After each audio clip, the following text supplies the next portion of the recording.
Good evening, everyone, and welcome to tonight's City Council meeting for the City of Casa Grande. Who's here for the partnerships? Or Casa Grande, however you want to say it. Our first order, we'll call the meeting to order. Our next order of business is our invocation and our Pledge of Allegiance. Tonight we have Pastor Paul Elgin from First Presbyterian Church of Casa Grande, and remain standing and we'll do the Pledge of Allegiance. Thank you. Good evening, City Council, Mr. Mayor. Please pray with me. Our gracious Heavenly Father, thank you for this great city and nation that we have the honor to call home. Thank you for the blessings of 247 years as a nation. The Bible tells us, blessed is the nation whose God is the Lord. And in 2 Chronicles, we find that the Lord says, if my people who are called by my name would humble themselves and pray and seek my face and turn from their wicked ways, then I will hear from heaven, forgive their sins, and heal the land. And only you, our God, through the power of your Spirit, can heal our land, that we would become one nation under God, indivisible, with liberty and justice for all. So I pray today for our leaders here in the City Council, for all city employees, for first responders, for all those who serve. May God bless them and guide them, giving them safety, wisdom, and justice. It's in the name of Christ that we pray. Amen. Amen. Join me for the pledge. I pledge allegiance to the flag of the United States of America and to the republic for which it stands, one nation, under God, indivisible, with liberty and justice for all. Thank you, Pastor. Thank you, Mr. Lavender.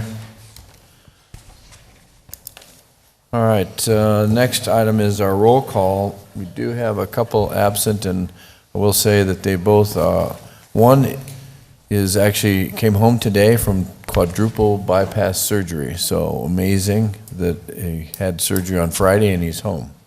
So congratulations and Godspeed, Bob Huddleston. And also Anthony Edwards is getting a new knee, and he had that done today. So I'd entertain a motion to dismiss both. Second. All right, a motion and a second. All those in favor signify by saying aye. Aye. Please note the two excused absences, Gloria. And the rest of us are present. All right, minutes. Mayor McFarland, I move to approve the council regular meeting minutes of June 19th, the Arts and Humanities Commission regular meeting minutes of May 2nd, and accepting the Planning and Zoning Commission regular meeting minutes of June 8th. Second. All right, I have a motion and a second to approve the minutes as presented. All those in favor signify by saying aye. Aye. Any opposed? All right, minutes are approved. Claims against the city? Mayor McFarland, I move to accept and pay the claims dated June 14th through 27th, 2023, and the payment of claims for June 28th through July 17th, 2023, as presented. Second. All right, I have a motion and a second. All those in favor signify by saying aye. Aye. Any opposed? I abstain, Mayor. 4 votes is enough? Okay. Just barely. We got by the skin of our teeth there. Okay. Next item is item E is the meeting agenda. Mr. Raines, are there any changes from council? Mr. Mayor, members of council, we Staff? do not have any changes, but I do want to just point out for any of the individuals that are in the audience tonight that are here specifically for any of our fiscal year 24 budget items, that those items will be considered in a special meeting following the regular council agenda. So just making sure that everybody's aware of that if they don't see it on the agenda. Yeah, there's another meeting after That is this correct. meeting. Okay. All right, any other changes? Anyone on council? Okay, seeing none, then I'll entertain a motion to approve the meeting agenda as presented. Can we do both of them at the same time? Or do we have to do this one No. separate? You're only approving the agenda for this meeting at this meeting. This one doesn't need approval? when we open that Yeah, meeting. You won't need it in the special meeting. Okay, But you can't do it in this meeting. okay, never mind. So moved. Second. A motion and a second. All those in favor signify by saying aye. Aye. Any opposed? Okay. Next item is our consent agenda item.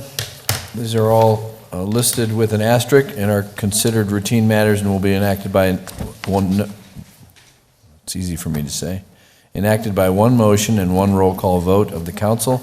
There'll be no separate discussion of these items unless a council member or member of the public so requests, in which event the item will be removed from the consent agenda and considered in its normal sequence of the agenda. Is there any item on here that council wants to remove for any reason? Anyone from the public? Okay, seeing none, then I'll entertain a motion, no, yeah. Mayor McFarland, I move to approve the consent agenda as presented. Second.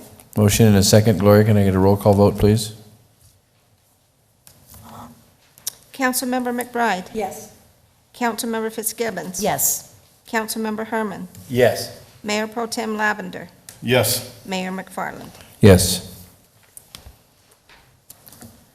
All right, next is item H, which is our public comment section. This is when I'm going to open the floor to public comment. Yes, sir. You didn't need to fill out a public comment request, and we don't have any cards that anybody turned in. So, but you may, it's your opportunity to address the council. If there's anybody here who would like to say something, just a reminder, please keep your comments to 3 minutes. And as this is a non-agendized item, we cannot make comments. Anyone? Okay. All right, then I will close the public comment section and we'll move to item I, award of contracts, and I-1. That is me, Mayor. All right, So, Mackenzie?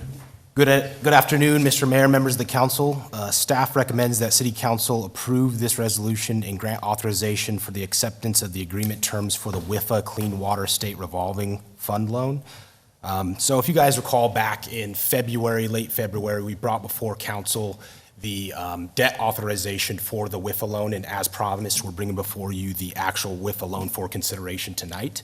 That original loan back then was, we were contemplating the possibility of having a larger scaled solar system that was going to be approximately up to $20 million. After further consideration, it was found that we reduced that to a 2.05 megawatt solar array, and the reduction from $20 million to roughly $8,103,235 with a 20-year loan term and an interest rate not to exceed 3.4%, which will be paid biannually. The final interest rate will be dependent on the market time of issuance, and so we're planning on, after, if this is approved tonight, for the closing to take place towards the end of the week, possibly on the 21st, and so that's when we'll have that interest rate locked in. The fiscal impact of this loan through WIFA will be financed with an interest rate not to exceed 3.4% over a 20-year period. The original loan amount as of closing is $8,103,235. We also were eligible for a forgivable principal amount of $1 million. So the intended repayment amount is actually $7.103 million. The loan term, again, is for 20 years, and the combined interest rate and fee rate is 3.4%, not to exceed 3.4%.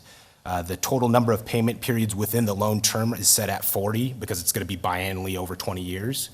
And the 20-year total payments, assuming the maximum interest rate of 3.4%, we would be looking at roughly $9,891,505.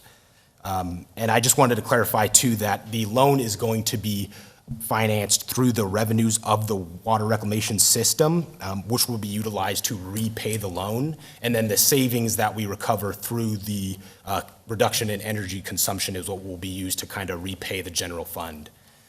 So with that being said, the alternatives to this would be to not accept the loan for this project, and then we would have to find another way to make up that $8 million for the 2.05 megawatt solar array. And the WIFA loan's coming through the state, right? Correct. And so Do we know what the annual savings are on the power? At one point in time, you had a percentage of the Oh, you're power. saying like for the facility? Uh-huh. Yeah, so we're looking, I think, roughly estimated about like 43% of the energy consumption of that facility. Yeah. So we'll cover 40% of the power to run the Correct. wastewater treatment plant. Yeah. Awesome. So there's a number calculated to that. Is there a value on that? I do not have the value presently, but the total kilowatt hours is about 3.3 mil kilowatt hours per year annually, which is significant. Okay. Anybody have any questions? And we are going to cover, if you're speaking about the total savings, that's going to be in the secondary portion, which is the contract through Verigy. What were you asking, Mayor, exactly, by chance, with the savings? Yeah, just what the savings was going to be. Yeah, so the 20-year total savings, and this is the updated numbers that we received from Verigy. So the 20-year savings with the grants, with the $1 million from WIFA, as well as the potential of some IRA grants, is $12,702,342. The 30-year total savings with grants is set at, and that's 30 years, 10 years after the expiration of the contract, is $23,046,752. So we're looking at roughly over the 30-year cumulative total surplus of about $12 million and $300,000. So it's a good investment. Yeah, correct. Okay. We That was believe- kind of what I was getting at. Yeah, sorry, I knew that was on It's all the right. following part, so. No, that's okay. Does anybody else have any questions or comments? All right. Thank you, Mackenzie. Yeah, of course. All right, seeing none, then I'll call for a resolution number, please. Gloria?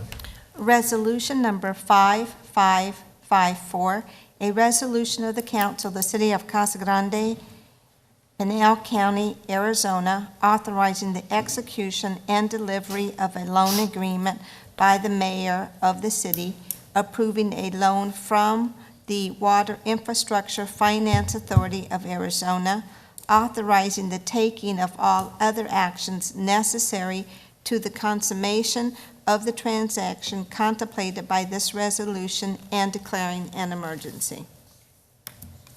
Mayor McFarland, I move to approve Resolution 5554 as presented. Second? All right, I have a motion and a second. Gloria, can I please get a roll call vote? Councilmember McBride. Yes. Councilmember Fitzgibbons. Yes. Councilmember Herman. Yes. Mayor Pro Tem Lavender. Yes. Mayor McFarland. Yes. All right, next we'll move to I-2. So ordinance 3378. Yep, so it's me again. Good afternoon, Mayor and Council. Staff recommends that Mayor and City Council approve this ordinance and grant authorization for the city manager to enter into a guaranteed energy services agreement with Urban Energy Solutions, DBA Verigy. And so, again, this is kind of goes off as the secondary component to the approval of the WIFA loan that we just passed. The debt authorization request back in February was for an amount, as I stated, not to exceed 20 million. We reduced that amount to the 8.103 million. It's going to be for the construction of a solar array and solar parking canopy, a gated security fencing, and compacted aggregate course access road and parking structure platform, which will also include about 2 inches of asphalt. This contract, if initiated, will result in Verigy being responsible for the complete system design, engineering, permitting, procurement, and construction of the solar array and accompanying infrastructure. Upon system completion, there will also be an ongoing operations and maintenance agreement that we will have to coordinate. It's going to be guaranteed within that 2 years, but after that time frame, we will have to renegotiate with them for an ongoing operation and maintenance agreement. This contract also includes a 20-year energy savings guarantee over the term of the contract to be equal or greater than $6,168,556, with annual savings not to be less than $218,575 a year.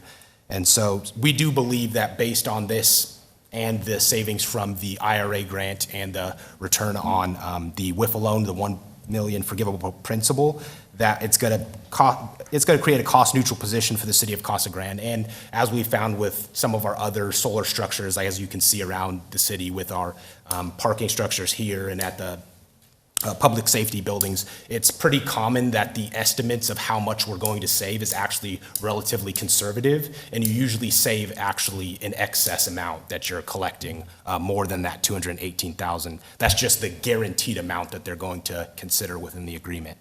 And so the fiscal impact of this project is $8,103,235.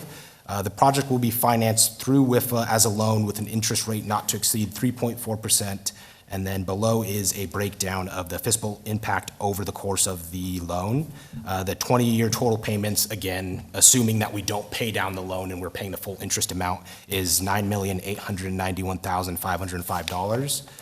The guaranteed savings over 20 years, again, based on the contract, is that $6,168,556.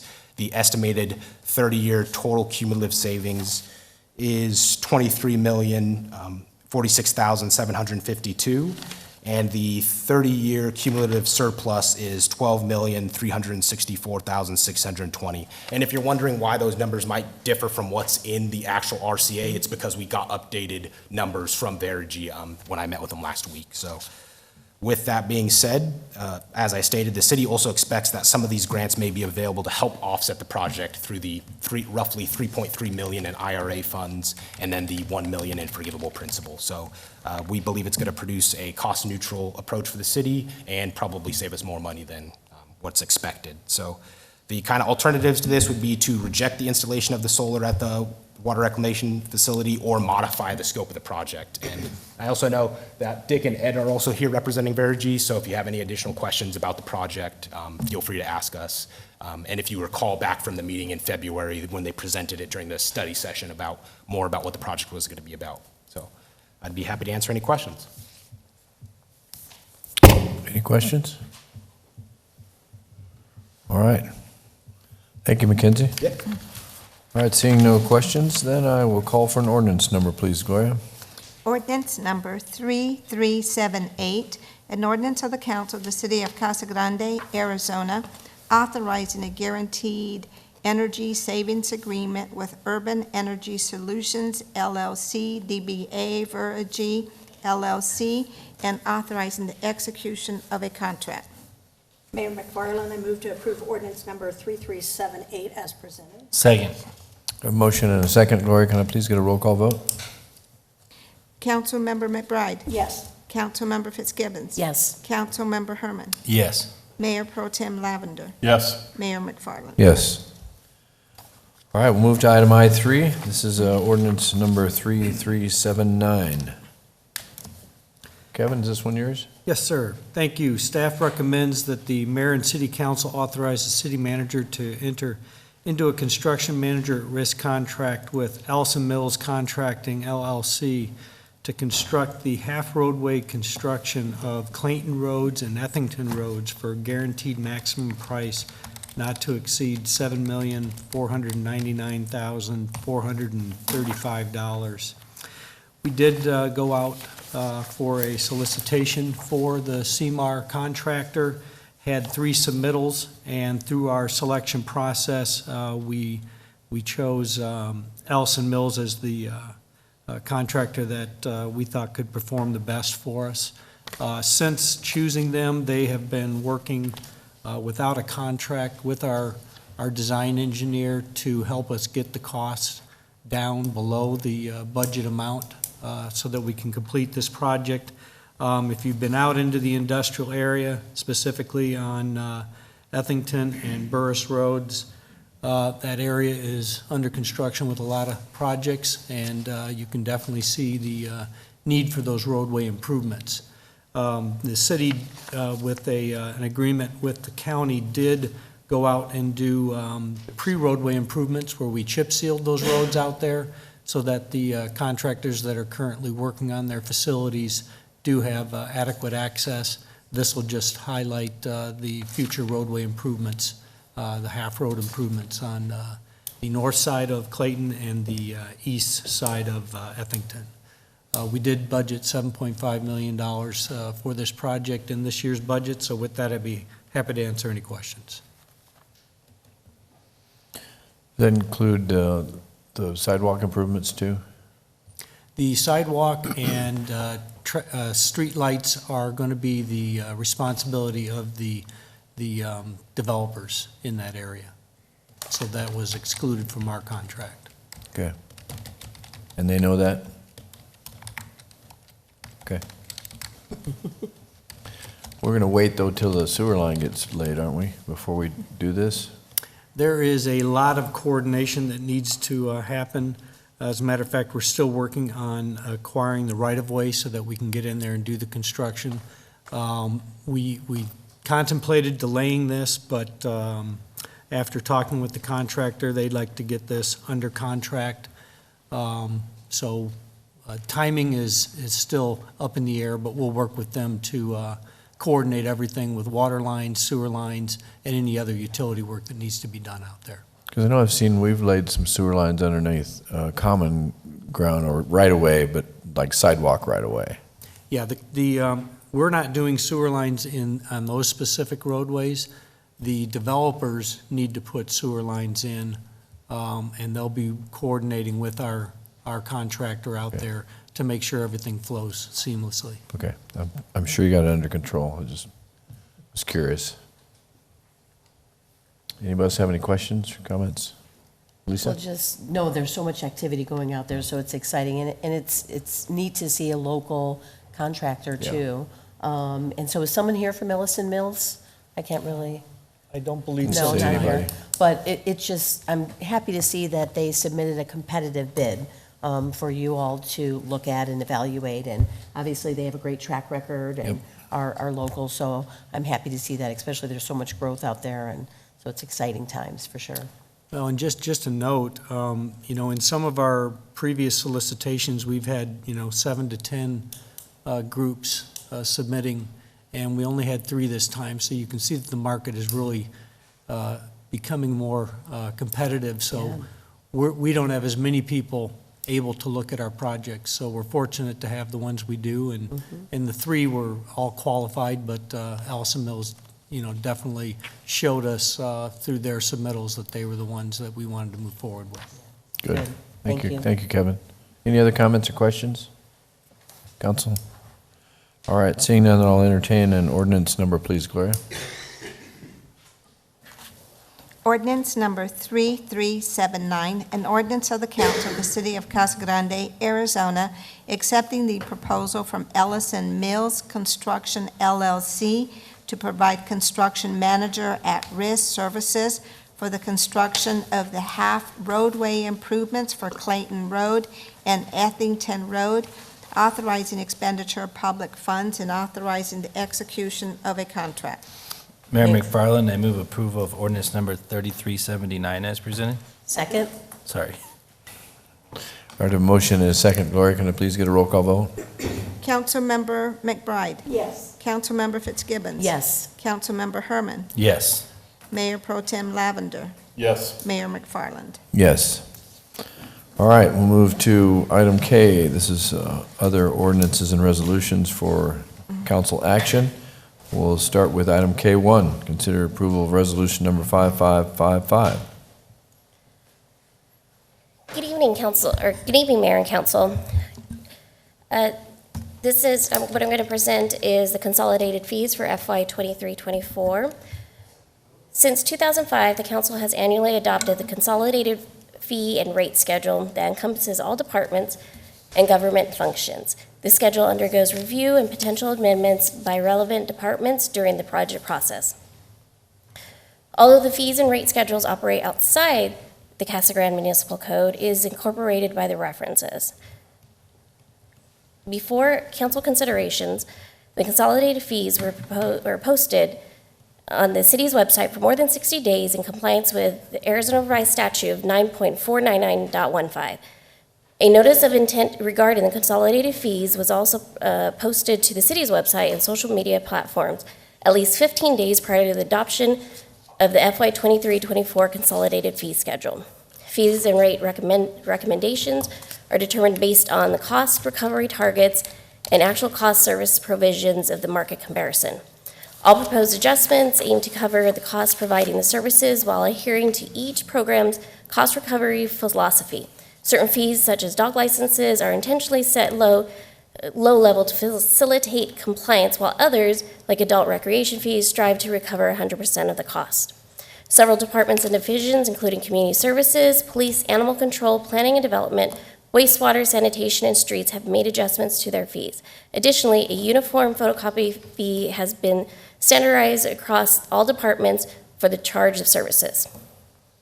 While not explicitly mentioned in the fee schedule, the city's intention is to generally not include sales tax or other government pass-through fees as part of the adoption fees, except with specifically stated and attached schedule. Therefore, unless otherwise specified, the adopted fees do not encompass taxes or government fees. The attached fee schedule represented the final consolidated fee schedule for the FY 23-24 fiscal year. Furthermore, the proposed resolution grants explicit authority to the city manager to temporarily reduce under specific circumstances, authorizes the city to implement promotional and marketing rates. Thank you. Any questions? I just got a couple comments looking through a lot of these fees. A lot of them went down, actually. Yes. So that's very nice to see, and the other ones are, just recovering costs for the most part, it seems.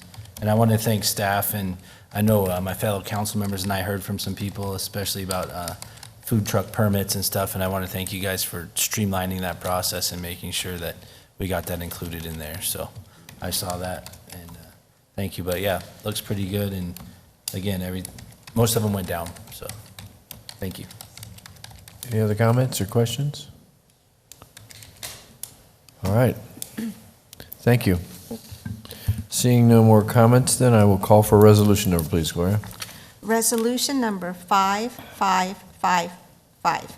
A resolution of the council of the city of Casa Grande, Arizona, declaring as public record and adopting that certain document filed with the city clerk and entitled FY 2023 through 2024 Consolidated Fee Schedule, effective August 1st, 2023, authorizing the city manager to provide for the reduction of rates and establishing an effective date. Mayor McFarland, I move approval of resolution number 5555 as presented. Second. All right, a motion and a second. Can I please get a roll call vote, Gloria? Councilmember McBride. Yes. Councilmember Fitzgibbons. Yes. Councilmember Herman. Yes. Mayor Pro Tem Lavender. Yes. Mayor McFarland. Yes. All right, we'll move to item K2. This is a resolution 5556. Community Services Director. Hello, Danny? good evening, Mayor McFarland, Mayor Pro Tem Lavender, and members of the council. Staff is recommending the mayor and council approve and adopt the 2023 Community Services Strategic Master Plan. As you know, we've been working on this for about a year and a half now through lots of public meetings, study sessions. As you see on the attached documents, there's a lot of pages of this plan going into place. So that work is completed, but the work implementing hopefully in the next 10 to 15 years, we'll be working on that. The final presentation was completed on June 22nd with the Community Services Advisory Board.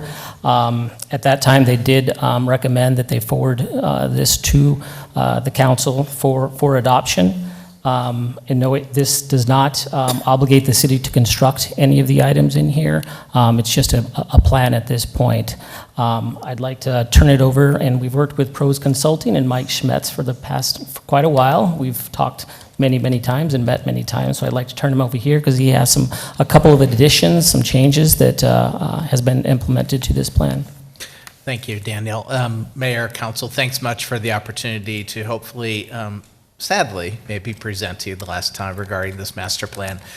Just very quickly, as Daniel said, a couple of just quick review items, as well as then really diving into some of the concept plan, the update on the capital improvement cost estimating, and then the implementation strategy. So just as a reminder, the level of service, we're more or less keeping your level of service the same. The future overall amount of park acreage needed is 659 acres. However, the city's percentage of that is about 279 acres.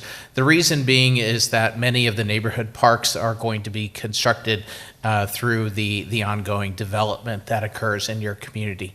So keeping in mind, the 279 is really based on projected 2037 population, which is around 100,000. In terms of land acquisition, you can kind of see that we're really not looking for you to acquire additional land. What we are looking for you to do is to develop out, as long as your population continues to grow at the rate that it's growing, to develop the land that you already have available to you. So we're not looking at acquiring additional land. It's really about developing unplanned acreage that you already have.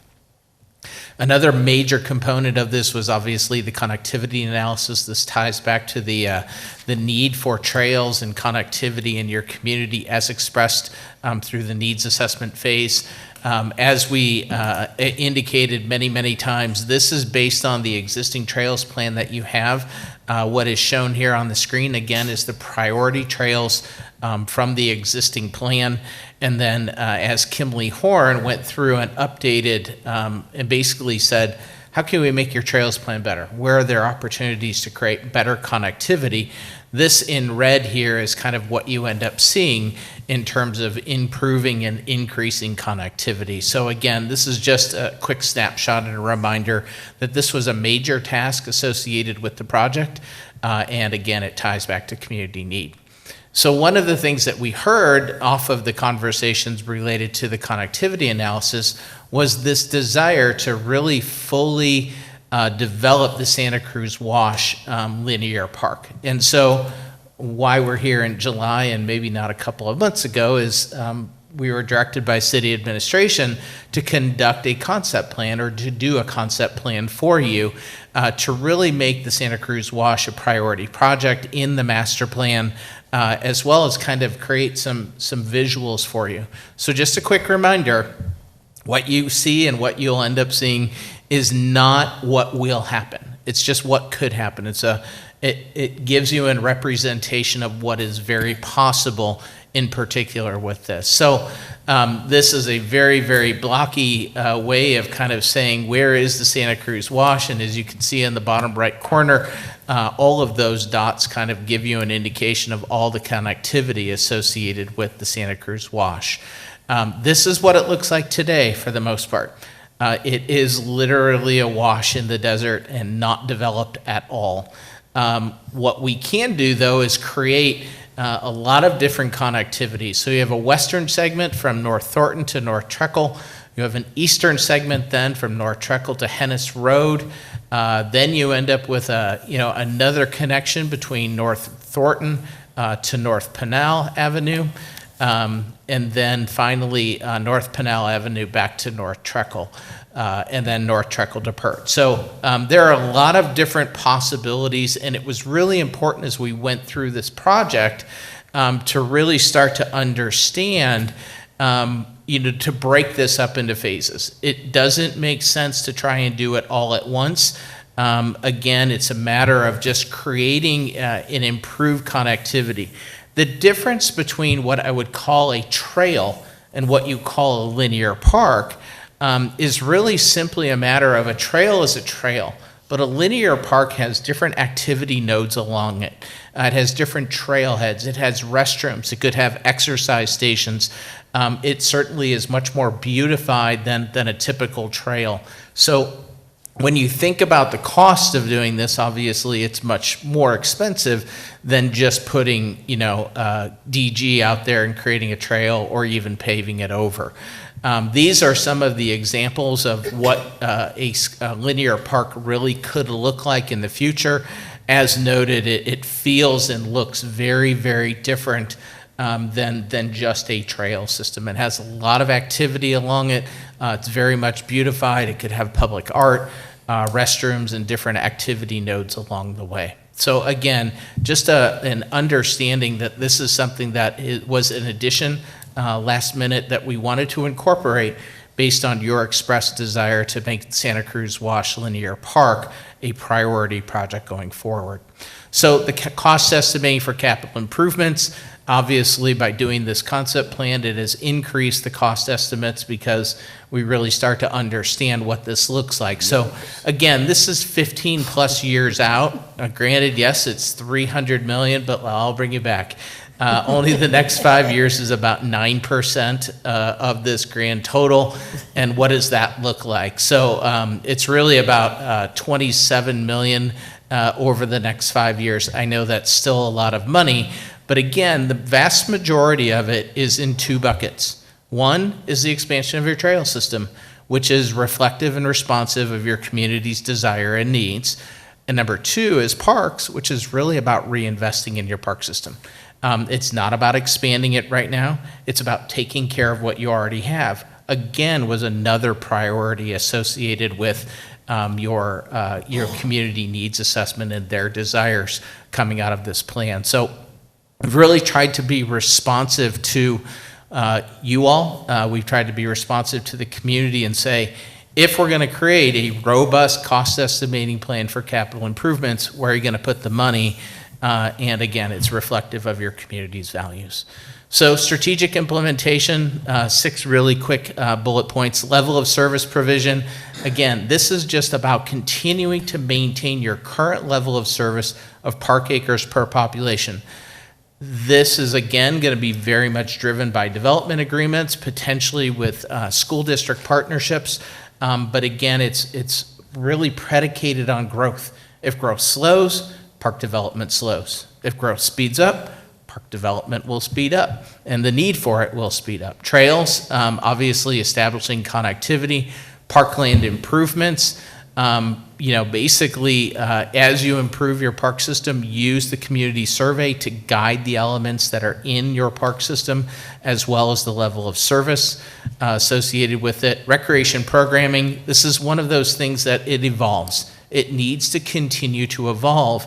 In some cases, the only way the programming can evolve is as your park system improves.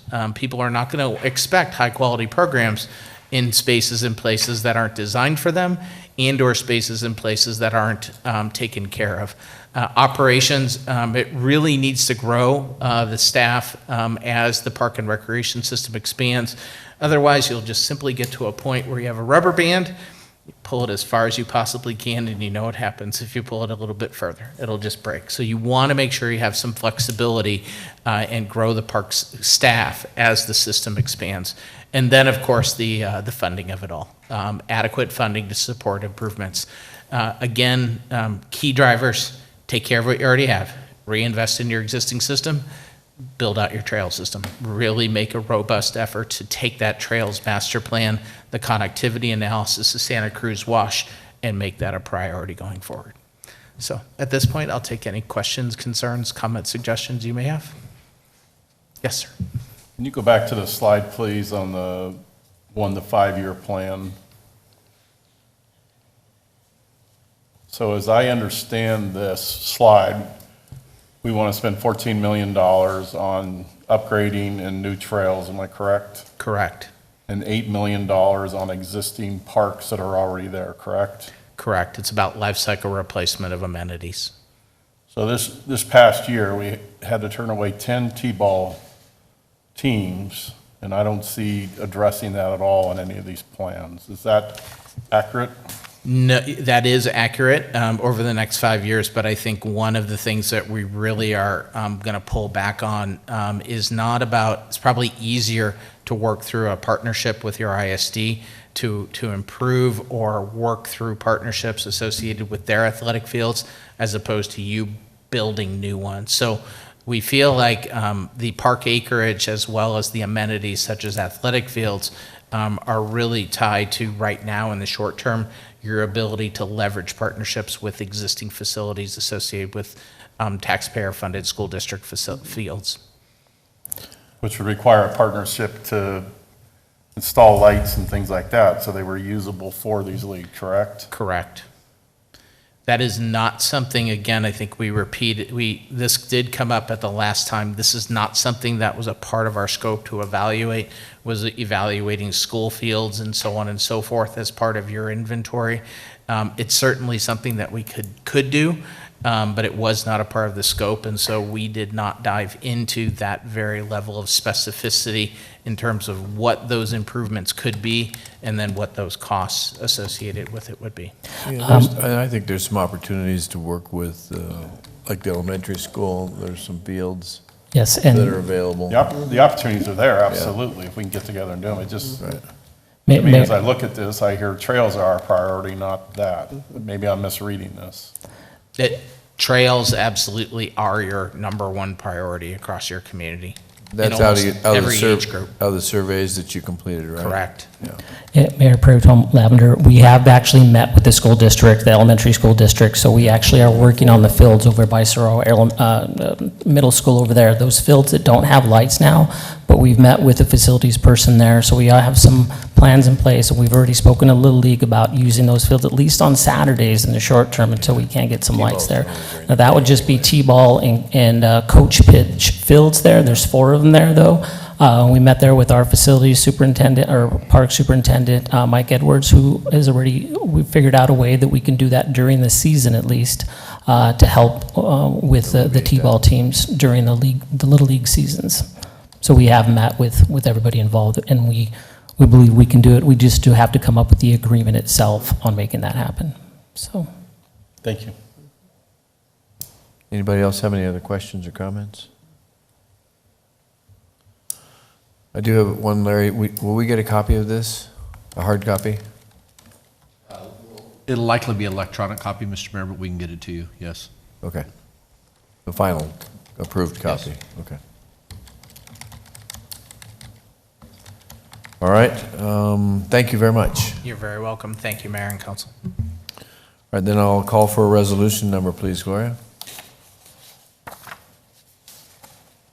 Resolution number 5556, a resolution of the council of the city of Casa Grande, Arizona, approving and adopting the 2023 Community Service Master Plan. Mayor McFarland, I move to approve resolution number 5556 as presented. Second? All right, a motion and a second. Gloria, can I please get a roll call vote? Councilmember McBride. Yes. Councilmember Fitzgibbons. Yes. Councilmember Herman. Yes. Mayor Pro Tem Lavender. Yes. Mayor McFarland. Yes. All right, we'll move into our public hearings, public meetings. We'll start with the first item, which is public hearing L1. Good evening, Mayor and Council. Staff recommends holding a combined hearing on both the city's proposed budget and tax levy and the truth in taxation. The only actions that will be taken related to the tax levy tonight will be 1, to hold the public hearing, and 2, consider the resolution of intent to levy the proposed property tax on or after July 31st as required by the truth in taxation statute. Council, through a separate action at the special meeting following the regular meeting, will be asked to adopt the final budget for the city. On May 15th, Mayor and Council approved the tentative budget amounting in the amount of $274,329,337. In compliance with all statutory requirements, the tentative budget was published twice in the local newspaper, and a public hearing on the budget and tax levy, the truth in taxation, was conducted on June 5th. However, it was discovered that the notice published in the paper regarding the truth in taxation requirements was placed in the wrong section. Consequently, the process had to be restarted to ensure compliance with all statutory obligations, leading to additional public hearing held tonight. During this hearing, the council will not vote on the actual tax levy, but will consider the item later on or after July 31st. The final budget documents encompass all information presented to the council thus far, and no proposed changes to the budget from the May 15th meeting and the published and discussed materials from June 5th meeting. Following tonight's public hearing, On the budget and the proposed primary and secondary tax levy, the council will be requested to approve the final budget and consider a resolution related to the statutory requirements of the truth in taxation. As proposed and advertised, the primary property tax levy will remain unchanged from FY23 at .9643 per 100 assessed value. The secondary tax rate established and ensures sufficient funds for bond debt payments approved by voters will be set at .4197. The council will recall that this secondary rate represents the increase of .0204 from the previous year. Although the primary property tax rate is not being raised compared to the prior year, the city was obligated to take certain steps to outline the state statute concerning truth in taxation. Due to the total amount expected to be raised by the primary property taxation, excluding new construction, exceeding the previous fiscal year amount by $327,164. Accordingly, the city published the Truth in Taxation hearing noticed in the Casa Grande Dispatch on 2 separate dates, June 29th and July 8th. A Truth in Taxation press release was also issued on June 12th, and the notice of the Truth in Taxation calculations are attached for reference. The proposed total primary property tax levy for the 2023-24 fiscal year is $4,938,900, with a proposed primary property tax rate of .9643. This means that the proposed primary property tax levy for $100,000 valued will be in the amount of $96.43. The same rate and tax as in the previous fiscal year on the same home valuation. However, due to anticipated increased assessed valuations, maintaining the rate is expected to raise the total amount excluding new construction by $327,164. If the city had maintained its existing total levy amount rather than the rate, the expected primary property tax levy on a $100,000 valued home would have been $89.80.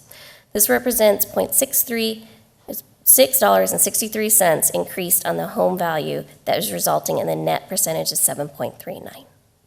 Thank you. That's a mouthful. Yeah. All right. This is a public hearing. Does council have any questions of staff?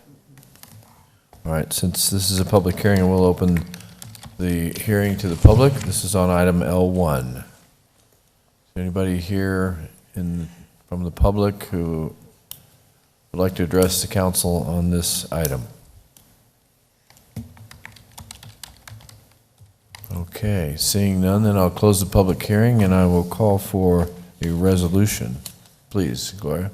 Resolution number 5557, a resolution of the council of the city of Casa Grande, Arizona, relating to the truth in taxation for fiscal year 2023 through 2024.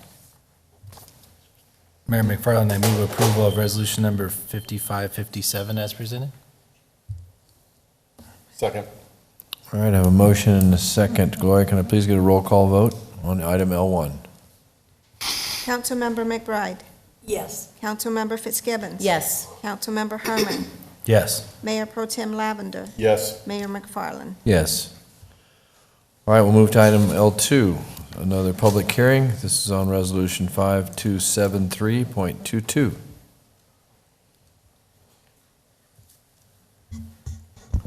Joe Horn, is this you or?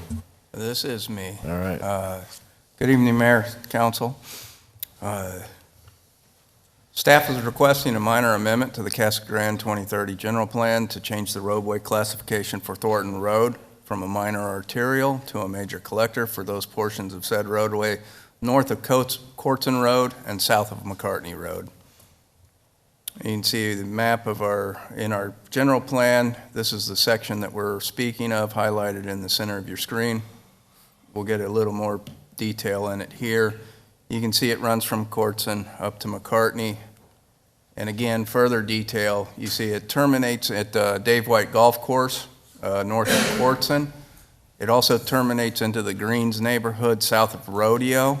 And then you can see on the far right, the airport with the future expansion of that runway will also terminate that road. So the minor arterial is 110 feet. We have two major collectors that are 80 feet in right of way, so we can configure it in different ways depending on the uses that go in.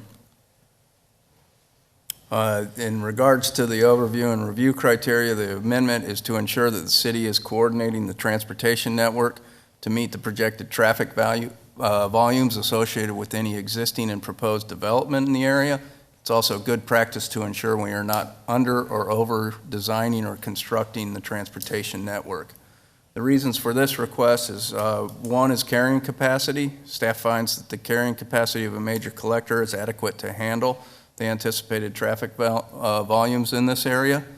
Driveway spacing is the second one. Major collector roadways are less restrictive regarding driveway spacing and can be beneficial to development proposed for the area. The third one is results in more developable land. And the fourth is reduces roadway construction and maintenance cost. Staff has confirmed that the proposed amendment does meet all the review criteria of the 2030 general plan. In regards to public notification, we did meet or exceed all notification efforts. Notice was published in the Casa Grande Dispatch, and we did talk to Pinal County and make sure they reviewed the proposed changes and had no concerns, because there are portions of this road that are the county's impacted by.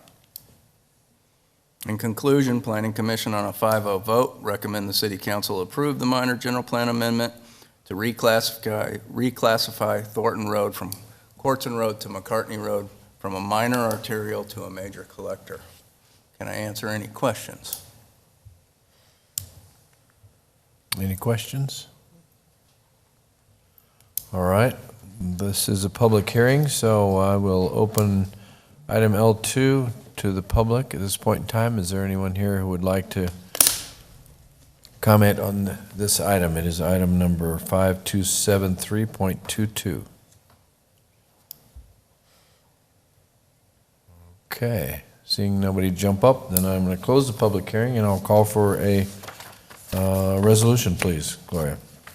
Resolution number 5273.22, a resolution of the Council of the City of Casa Grande, Arizona, adopting a minor amendment to the City of Casa Grande General Plan 2030 as adopted by resolution number 5273 and as previously amended by changing the roadway use designation from minor arterial to major collector for Thornton Road, located at the north of Cortson Road and south of McCartney Road, Casa Grande, Arizona.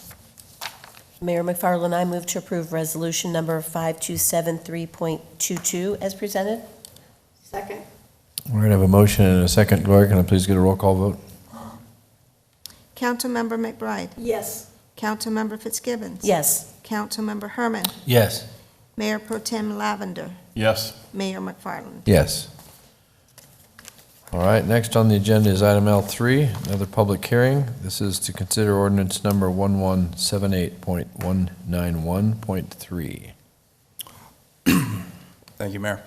Sun Village Villago is requesting a major amendment to a planned area development to create an all-ages manufactured home park for 287 acres, generally located south of McCartney between Falldale Road and Pinal Avenue. You can see it highlighted on the map on the screen. The purpose of this request is to amend the existing Villago Village Planned Area Development Guide to create 1,162-unit, all-age manufactured home park on 287 acres. The commercial, which is 16.3 acres, and the multifamily, which represents 11 acres of the Villago Village Planned Area Development portions of the existing PAD are to remain as is. This proposal will be similar to other manufactured home parks in the city, where the residents will own the home and the applicant leases the land spaces. The existing PAD currently allows development similar to the city's R1, R1A, R2, R3, and B2 use classifications. The original PAD consists of 322 acres of land with a mix of single-family residential, multifamily residential, and commercial uses, with a total of 1,022 single-family lots. This proposal will just amend the 287 acres of the property, leaving the multifamily and commercial areas as is. You can see this is the existing PAD, the commercial areas out on Pinal. There's a multifamily just below that hasn't been developed, and then the single family all ran behind it. The proposed is to, again, leave the commercial as is, the multifamily as is, and create a manufactured home park for the rest of the single family area. In looking at the review criteria, we cover the following criteria, and I'll cover them all tonight. First is the relationship of the plan elements to conditions both on and off the property. The proposal is not anticipated to have an adverse impact with respect to land use. It abuts the Colonial Del Sol neighborhood to the south that has a mixture of land uses and residential development types, including existing manufactured homes, single-family stick-built homes, and commercial uses. Staff believes this will be a compatible project and may enhance the surrounding area by providing additional access points for Colonial Del Sol and by introducing new housing product on the adjacent land. In regards to conformance with the city's general plan, the proposed area of change in this proposal is located in the neighborhood's general plan land use category. The PAD land use zoning is appropriate zone for the neighborhood's land use category. The neighborhood's category allows for density up to 4.5 dwelling units per acre. The applicant is proposing to develop 1,162 dwelling units on 270 acres of the site with a density of 4.05. Accordingly, staff finds the development to be in compliance with the general plan density requirements. And next is the adequacy of the plan with respect to land use. The proposed plan is to change this area for traditional single-family homes to manufactured homes is primarily due to the fact that the site does not have certificate of assured water supply or cause. Not having cause severely limits the development potential of this site, as there is not a way to subdivide the land. With this being the case, the proposed land use is appropriate for the site. And the last one we'll cover is the adequacy of the plan with respect to land use and traffic circulation. Currently, Colonial Del Sol has one access point into and out of the neighborhood out onto Pinal Avenue. With the construction of this site, they'll add Falldale, Thornton, and Tallyho. Most importantly, Thornton and Tallyho will provide north-south access into Colonial Del Sol. Two other additional areas that Colonial Del Sol does connect into will not be utilized to make sure the project stays cohesive. So in conclusion, it ends up being 5 new access points into the Colonial Del Sol neighborhood, helping any emergency response to that area and also alleviate traffic concerns by distributing it to different areas. In regards to public notification, we met or exceeded all timelines and requirements set out by the city code. We did not receive any inquiries or comments on this. In conclusion, Planning Commission on a 4-1 vote recommends City Council approve a major amendment to an improved PAD with the following conditions. The first condition is our typical right-of-way condition, and the second condition is that a comprehensive sign plan will be required to be approved by the Planning Commission prior to development. Any questions? Joe, I do have a question. So the part that's not included, that's apartments? Because the other pieces, those other pads, other than maybe a couple of them, are being developed now, right? Yeah, the Starbucks going in there, Filiberto's going in there. The car wash just opened. There is a little bit more area to do some commercial development up on McCartney. And some on also Pinal kind of still, beyond. too? Excuse me? Is there a couple on Pinal, too? Yeah, most of them are, I think, they're all or done. might be full on the Pinal. Okay. There might be one more that they can access, but I think they might all be full now. And they're not talking about developing any of this right now? No, so the only portion that this applicant is purchasing is behind the multifamily. Okay, so they're only and purchasing commercial. this piece? Okay. Just the single family, 287 acres is Okay. being amended. All right. Matt? A couple questions about the roads, like Thornton and Tally-Ho and Falldale. So most of these developments in the manufactured home and this company are gated. Is this going to be gated still? I believe so, yes. So I mean, I they'll know do it that's in at the two site plan portions, thing, and right? and they develop it in phases. Okay. So you see between Thornton and Tally-Ho will be one entire complex, and then the other portion between Thornton and Falldale will be kind of a I don't know if a sister property is the right way to say it, but it'll all be a cohesive development, but they'll have different access points. And I know that the traffic study will come later on in the process, but obviously McCartney's it's built out there pretty much. It's not used right now. So it kind of ends right at the commercial Yeah. site right now, so they'll be responsible, as they develop out that way, they'll be responsible They'll be for doing that. McCartney. They'll also be responsible for Thornton going north, which is why you saw that accompanying general plan amendment, and So Falldale. that Thornton's as going to be a they- pretty big road. Excuse me? Thornton will be a 80 pretty big feet, road. 80 feet wide, up to 4 lanes of traffic. And then McCartney, will they've built out the whole width of it, not just their half? Just their half they would be responsible for, and then as it develops on the northern portion,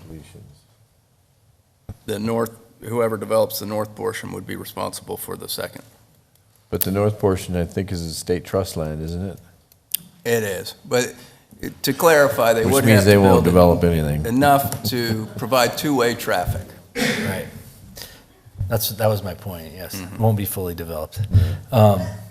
But the neat thing about this is we have the manufactured home community with some stick built there that's in the Colonial del Sol, and then we have the buffer on Pinal. So this is a good area to develop this sort of thing, especially with no cause in that area. So I'm glad this is how it should be. I like it.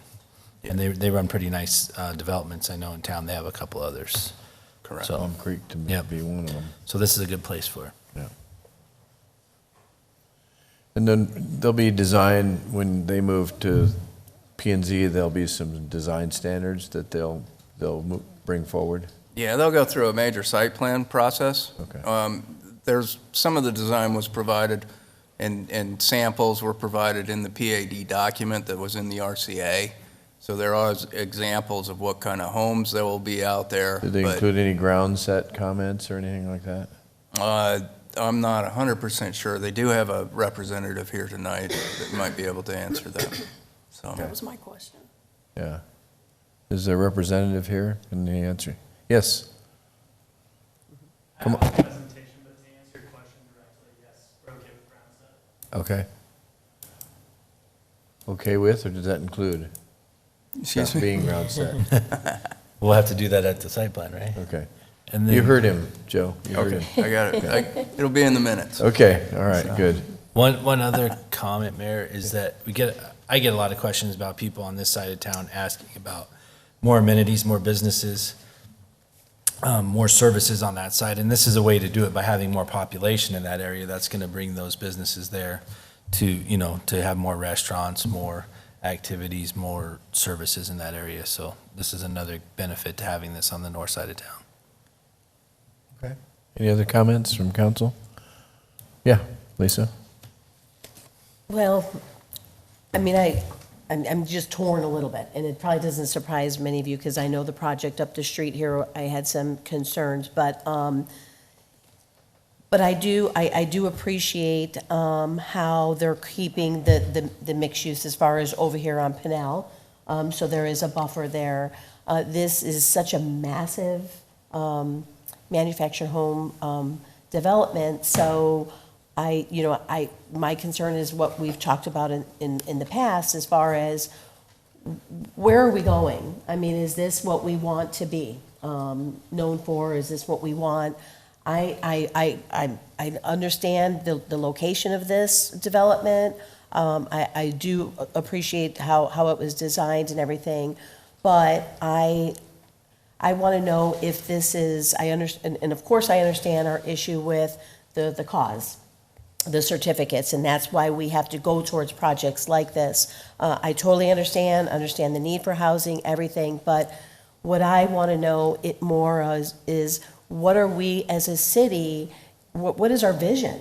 I mean, is this what we're going to continue to do? Just bring in massive manufactured home developments, and especially on our major arterial roads.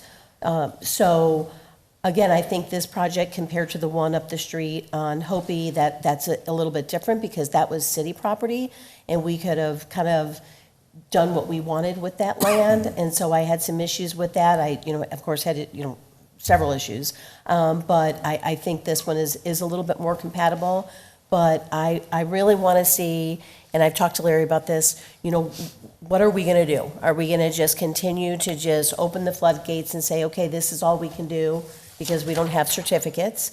Is this the vision that we want? Is this who we want to become? Can we put our foot down and say, you know what, no, we have enough? What is the percentage of manufactured homes? Again, I love the idea of having these projects infill in certain areas of our community, because I do believe there is a need for these projects in the community. So and of course, I'm looking forward to hearing the representative, but if this moves forward tonight, I really hope that we can commit as a council to have that study, to have that visioning process to see, where are we going to go with this? Because if this is approved, an 1,100 unit manufactured home facility, is that just now everyone's ready to come to Casa Grande and build all these manufactured homes, which I again, diverse housing is important, but there is a point, I don't want to become some of the other communities in the state of Arizona, and if that's our vision, then that's what we need to know. Is that really what we are going to become and what we have to become because of the situation we are in with our certificates? So it's something, Larry, I would really like to see in the near future. And if it passes tonight, I really hope, because the community recognizes this, and they, this is huge. And I hope when we go, further along, if it goes through in the site plan process, if you're saying it's state land on the other side, it's not going to develop. I hope there's going to be some really nice landscaping, a wall, whatever it is, so you're not driving in and see this huge, These are the same people who own Palm Creek. I understand it is. But Palm Creek is a, adult, it's different, and same with the other development, Spanish Trails. So this is all age, so it is going to be a little bit different. But they do have a good reputation. I think Sun Properties has been around a long time. They're community partners. So of course, that's a benefit too, that they're not just some random company that's coming in. And you have this. I agree that, yes. No, and again, there's some great. This is a big improvement This locate, to it this. is. It is, yeah. So, and again, love the fact that we're going to keep the commercial and the multifamily on the Pinal side, but it's so massive, and when I visualize, I just see all up and down Pinal. Is that what we're going to become? All up and down Pinal, because we have another 500 unit project up the street that we as a city could have controlled because it was our property. So anyway, so I really would like to hear what the representative has to say, and I'm hoping that we can, as we move forward, try to put together something. We'll open the public hearing and Yes. you can make comments then. Donna? Just a couple quick comments. I agree with Lisa. I pause on the amount of homes that are going to be in here and what, that area does need to be improved. I know Colonia del Sol, gets a bad rap many times. It's county, it's not city. One of the concerns that I had is when you were talking about the entrances, if it's a gated community, I'm kind of confused on that, because quite frankly, I think that, some folks that may want to purchase here might have some concerns thinking about Colonial del Sol having access in and out. So I guess the clarification, the access point, is it just for like emergency vehicles only, or those gates are going to be open during the day to everyone? Does that make sense? No?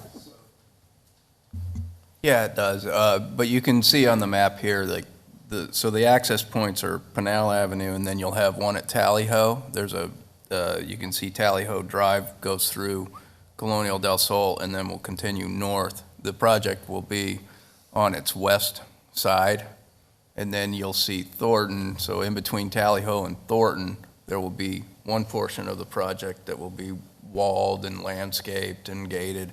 And then the Falldale side will also be a separate gated side of that. So the north-south connections are still into Colonial del Sol, but not into this particular project. Thank you.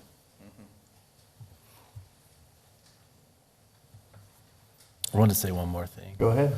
Lisa, thank you.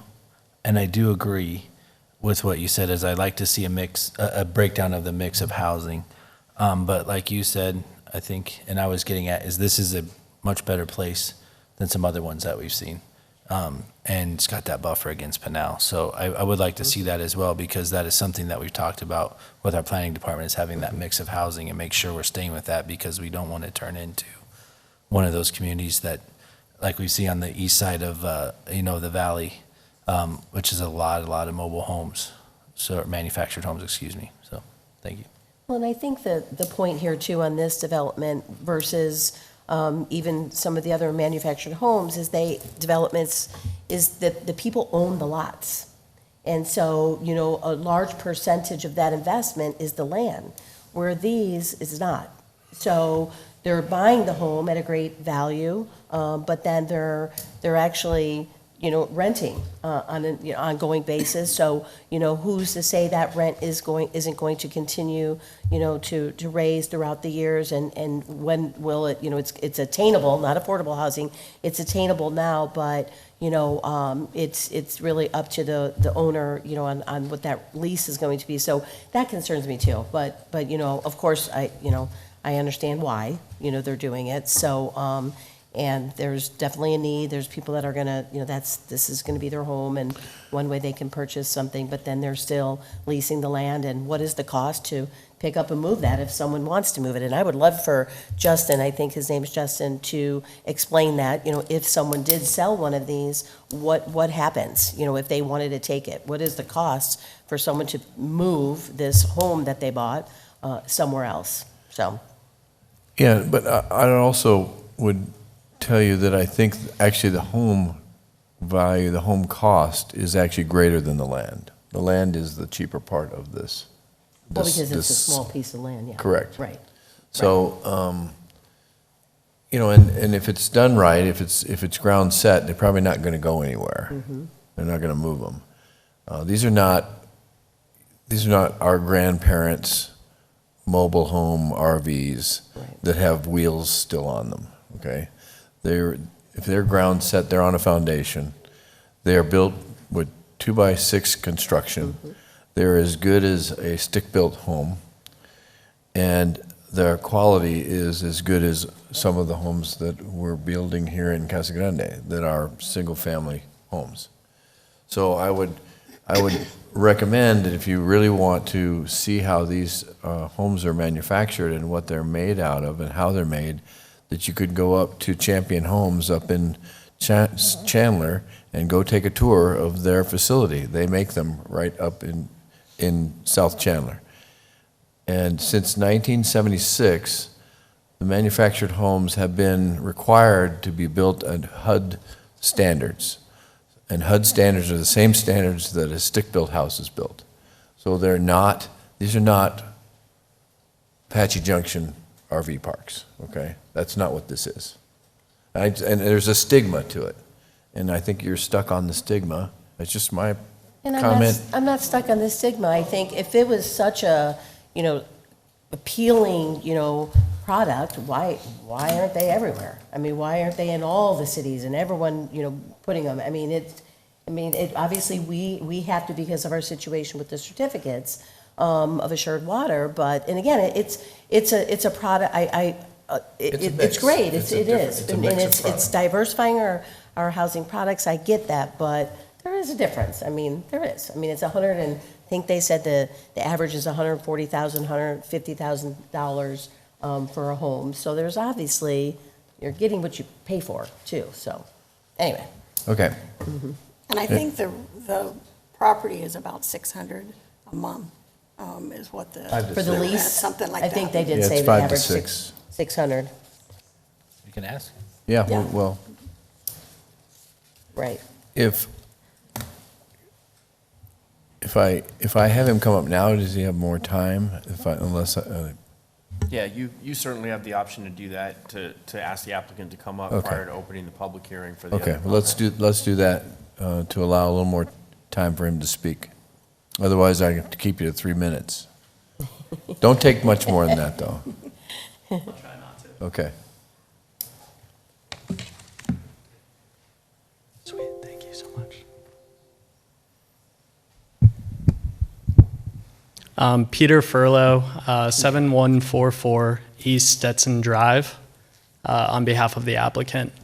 A lot of what I was going to go over was discussed, so I'll try to keep it under 3 minutes, as you suggested, Mayor. Project team is Sun Communities, Sunrise Land, Atwell, and then Roselaw Group. As was discussed, 2 existing Sun Community properties in Arizona are Spanish Trails West and Palm Creek Resort and Residences, but they have 15 communities in Arizona, and Sun's portfolio is 97% occupied with current waiting list to speak to the occupancy rates. Another thing that was mentioned is HUD standards, and HUD actually released a report on the lifespan of these. And as was mentioned, very similar to single-family homes, it's about 35 to 50 years based on maintenance. These are some of Sun's rules and regulations, and a little bit more about Sun. They've been in business since 1975. They're not in the business of developing and then just selling. They still have some of the communities from their inception from 1975. And as you can see from their communities in Casa Grande, they're a very professional organization, and those rules up there, if you can see them on your computers, speak to that. For manufactured housing design, just so you can get an idea of what would be coming in, here's some exteriors, and as I said, they are going to be ground set. Here's some photos of interiors.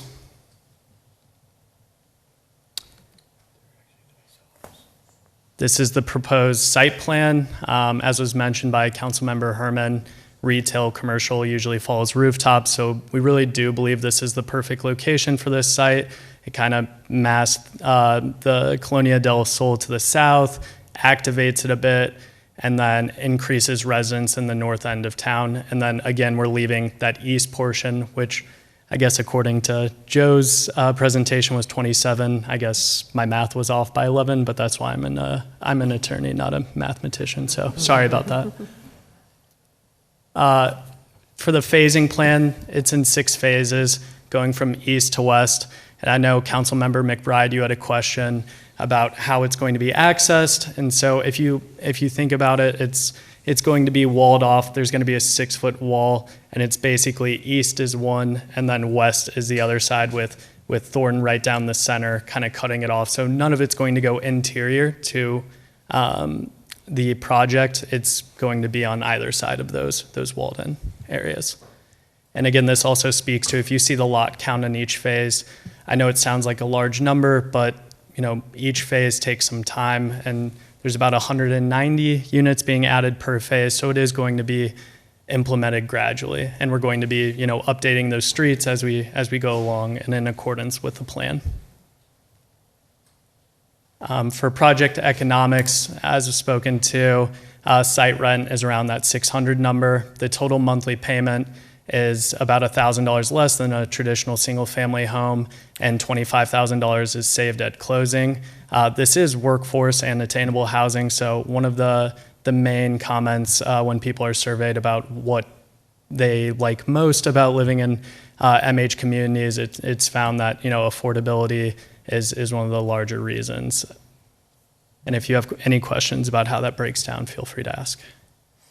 And then in terms of impact fees, at full build-out, this will contribute $8.4 million, which is calculated using the 2019 Casa Grande IIP and development fee report.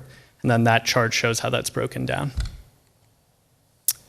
And then another thing I wanted to mention is just the commitment to the community.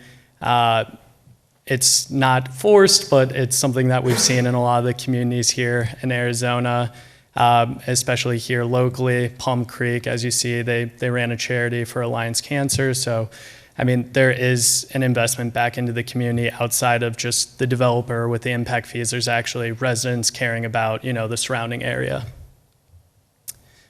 In conclusion, it conforms to the general plan. I already went over the impact fees. We really do think it adds quality workforce housing, which is, mentioned in the general plan, and, Mayor's address was mentioned that a lot of new jobs are coming to the city, and we think this is good housing for that. It was recommended approval, and as I just showed on the last slide, both the developer and the communities themselves are committed to the growth and success of its local area. And I'm here to answer any questions you have. Did he answer your questions, Lisa?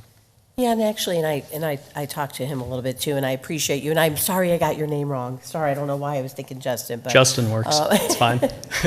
So sorry about that, but no, thank you for answering the questions, and like I said earlier, I mean, I think the difference here on some of the other projects is, one, Sun Communities has a reputation here, which is great, and I see what they do in the community. The location, obviously, I just, when we make these decisions, we're making decisions for the future of Casa Grande, and especially on Pinal.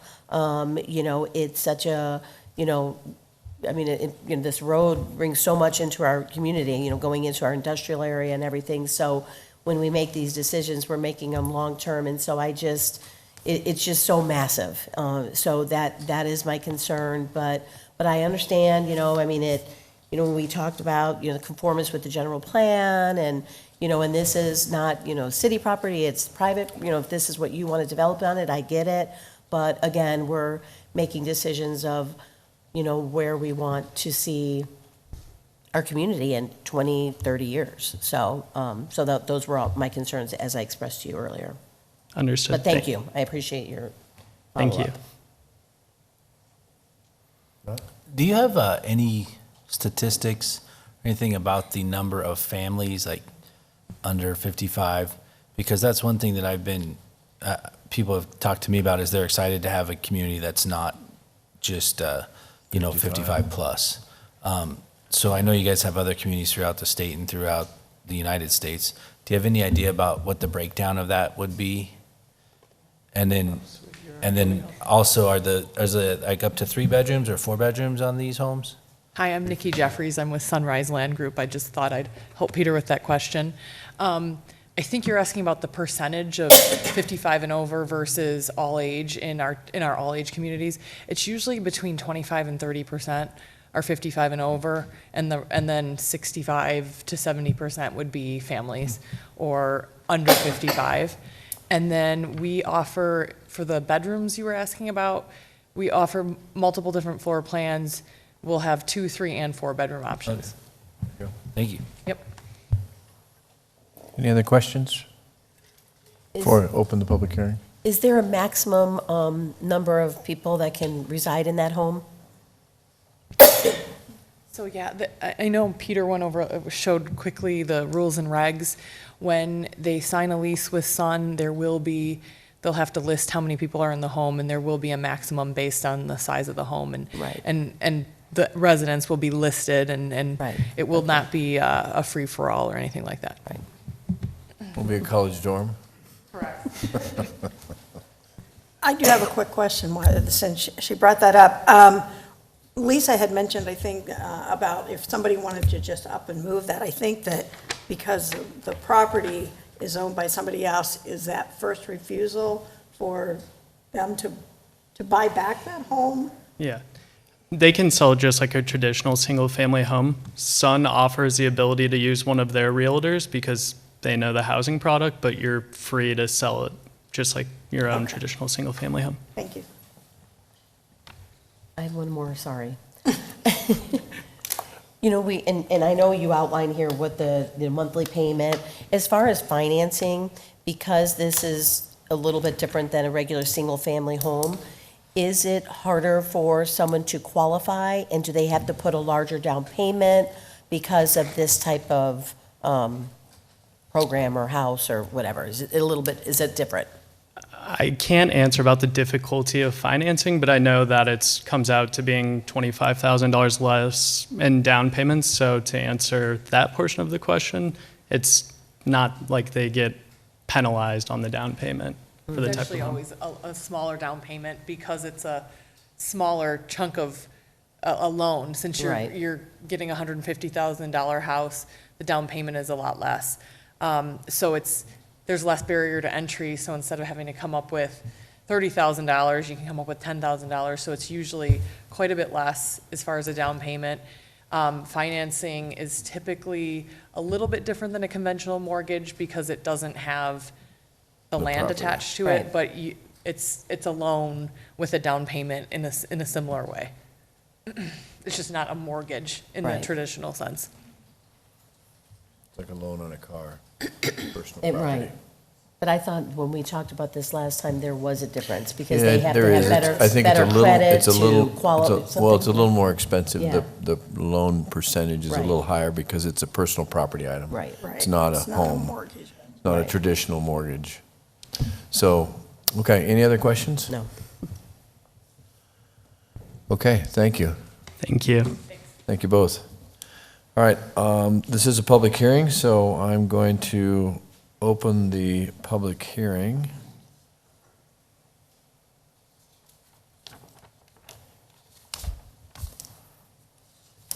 Where did I get? I got flip the page here.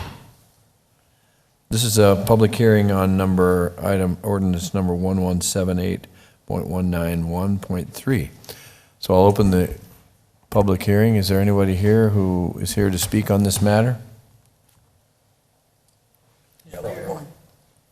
Please come forward and state your name and your address, please, for the records, and remember. Walter Tuckey at 10963 Arapahoe Drive. And I'm just curious about, nobody's mentioned the lot rent. And these guys, if they've got all this other information, they should have an idea of what the lot rent's going to be and how often it'll be changed for the people that buy those homes. Can they answer that? They did. They did mention it, but go ahead if you would repeat it, please.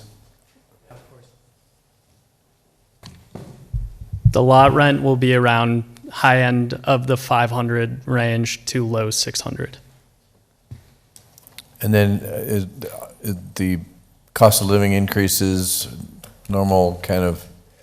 1 to 2%, 2 to 4. 2 to 4 based off of cost of living and inflation market conditions, or Okay. improvements to the community as well. Okay, thank you. Did that answer your question, sir? Yes. Okay. All right, anybody else? Okay, seeing none, then I'm going to close the public hearing, and I'll call for an ordinance number, please, Gloria.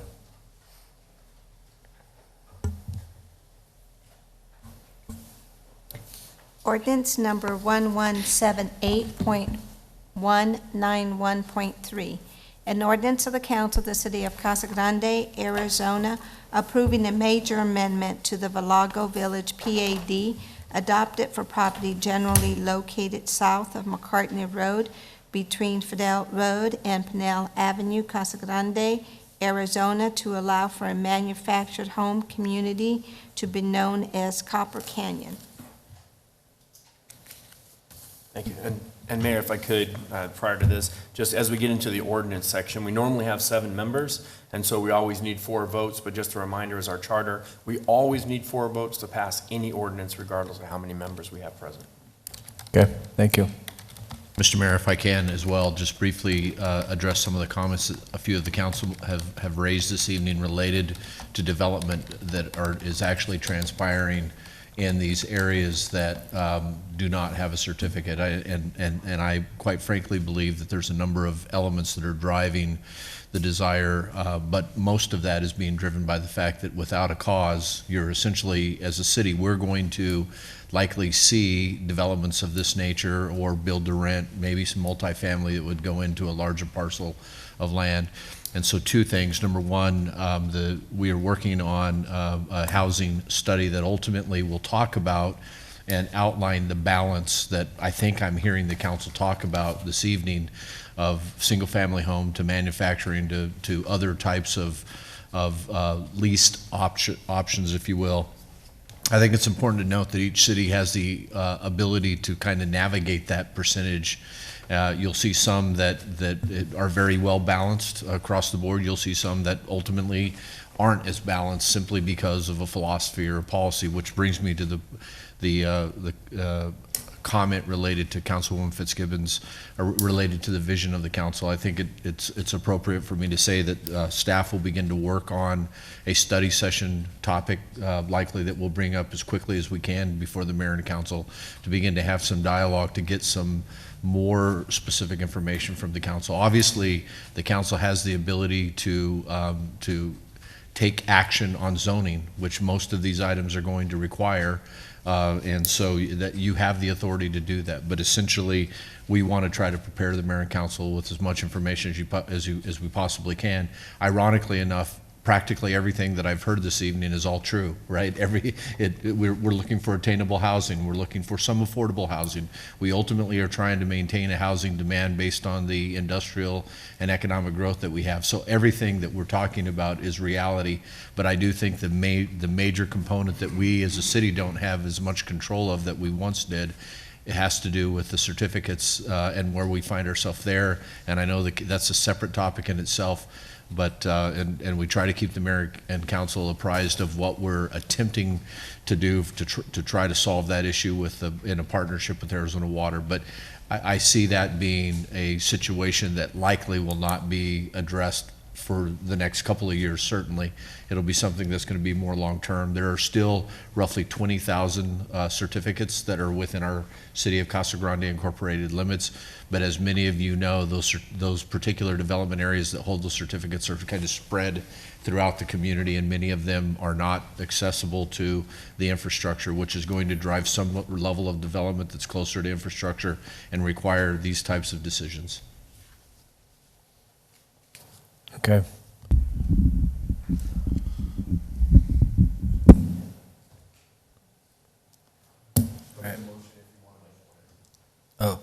Mayor McFarland, I move approval of ordinance number 1178.191.3 as presented. Second. All right, I have a motion and a second. Gloria, can I please get a roll call vote? Yes. Councilmember Fitzgibbons. You know, this is obviously a difficult decision for me. It really is. I really take this serious, but I understand the situation that we're in. I think this is a little more unique situation as far as the location of this particular development. I understand the need for workforce housing and attainable housing. So I am going to vote yes, but I just want the community to know that I'm really looking at this, and I just don't want us to become a community that has all manufactured homes. I understand the situation we're in with certificates of assured water, but we need to do what we can to make sure that they're in the right location, and Pinal is not the place. Pinal is not the place for us to continue to bring thousands and thousands of manufactured homes. So, but I think because of the reputation of this developer, the location of it, you know, they're doing what, you know, what we asked even the other developer as far as keeping commercial on Pinal, you know, and the location is good. So I am going to vote yes, but I really am going to look forward to that, and I hope it's in the very near future that we have that discussion on where we're moving. So yes. Councilmember Herman. Yes. Mayor Pro Tem Lavender. Yes. Mayor McFarland. Yes, with a comment that I've been asking for a housing study for a while, so let's get it done so we can at least have some data to look at. Please. All right. Thank you. All right, we're going to move to item L4, another public hearing. This is on ordinance number 1178.434. Jacqueline? All right, good evening, Mayor, Council. Next item on the agenda is a zone change request from B2, which is general business, to B3, which is central business, located at the southwest corner of Treble and Florence. It's approximately 1.6 acres. And the site is being requested to rezone to B3 to allow for the redevelopment of this block and to allow for zero setbacks that's allowed within B3 and to better align with the city's general plan community corridor land use category. So when reviewing zone changes, there are three categories that staff reviews. First one is the action is consistent with the city's general plan, including the goals, policies, and other elements. And one of the goals of the community corridor is to transition community corridor areas to become more pedestrian and bicycle-friendly environments, particularly along major street corridors. And one of the actions is to take action to promote site design featuring reduced front setbacks and building placement that approaches and embraces public sidewalks and streets. And the second one, a rezoning conforms to the general plan if it proposes land uses, densities, or intensities with the range of identified uses of the general plan. So the B3 zoning district is an appropriate zoning district within the community corridor. And third, the proposed zone change is necessary and proper at this time to meet the land use needs of the residents of the city. So the B3 will allow for the site to be redeveloped to meet the development standards outlined in the community corridor land use category of the general plan. And in addition, one of the general plan's intent of the community corridor areas are to envision diverse activity centers and feature a range of building sizes and land uses. And by expanding the B3 zoning in this area would help to achieve the vision of the community corridor and to improve the appearance and economic vitality of the city's corridors. With regards to notification, staff and the applicant met all the requirements per the city code, and I did not receive any inquiries or comments. So with that, at the June 8th Planning and Zoning Commission meeting, the commission voted 5-0 to forward a recommendation of approval to City Council with the following conditions of approval. The first one is for a preliminary replat and final plat of the site once they have a redevelopment plan. And then the second one is the general right-of-way request. Happy to answer any questions council may have. That's the old CAC building and then the property next to it? Yes. Okay. Open now liquor. Yeah, well, no, it's gone. I know, that's where it was. It's not there anymore. That was a long time ago. It was Randy's store, wasn't it? Yeah, Randy's store. I'm curious, have they said what they're gonna do with this piece? I believe the applicant's here, they can talk about that, but they're I'm just still curious. working on that. But just rezoning it will kind of entice. Open up. Open it up and entice more developers. Okay. It'd be nice to do something with it. One of the last best corners in town. Yeah. Right in the middle. Right across from the Canal Credit Union, right? Yes, it is a. Anybody else have any prime questions? corner. Or? Okay. Will the B3 help them then be a little more, I mean, can they do a little more with it then with the B3 or? Potentially, but it also helps. Because I thought B2 is pretty open too, isn't it? It really helps with the setbacks, so they would just have the 15-foot landscape buffer. With it being a corner, they would be, I believe, required to have 30-foot setbacks at all sites if they look at. Because that interchange is something we're looking at to try and put turn lanes in too, right? Yeah, so that would help with that too. Would it help us? Yes, with that, with the second conditions of approval, getting the right-of-way needed, Okay. All right, then. and in plating. Okay. All right. No comments from the council, then I will open the public hearing. This is again on item L4. It's item ordinance number 1178.434. Is there anybody here who would like to address this issue? All right, seeing none, I'll close the public hearing and call for an ordinance number, please, Gloria. Ordinance number 1178.434, an ordinance of the Council of the City of Casa Grande, Arizona, amending zoning ordinance 1178 in its subsequent amendments by changing the zoning from general commercial B2 to central business B3 on property generally located at 1015 East Florence Boulevard, Casa Grande, Arizona. Mayor McFarland, I move to approve ordinance 1178.434 as presented. Second. We have a motion and a second. Gloria, can I please get a roll call vote?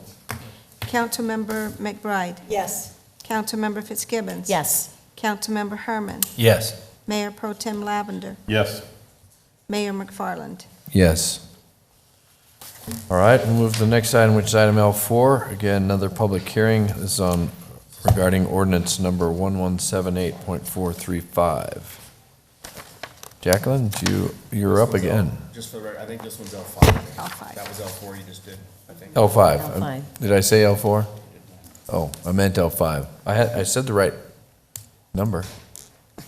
Ordinance number 1178.435. Sorry, L5. Good evening. This is another zone change request from B4 Community Services to B3 Central Business. Site is located at 139 West First Street in the downtown area. And the site is requesting this zone change to allow again for 0-foot setbacks. And the B3 zoning district better aligns with the city's general plan and downtown land use category. Again, here are the three review criteria staff looks at. And one of the goals of the downtown is to develop a strategy for downtown development, redevelopment, and adaptive reuse. An action step is to encourage the conversion of vacant and/or underutilized sites for more intensive urban areas.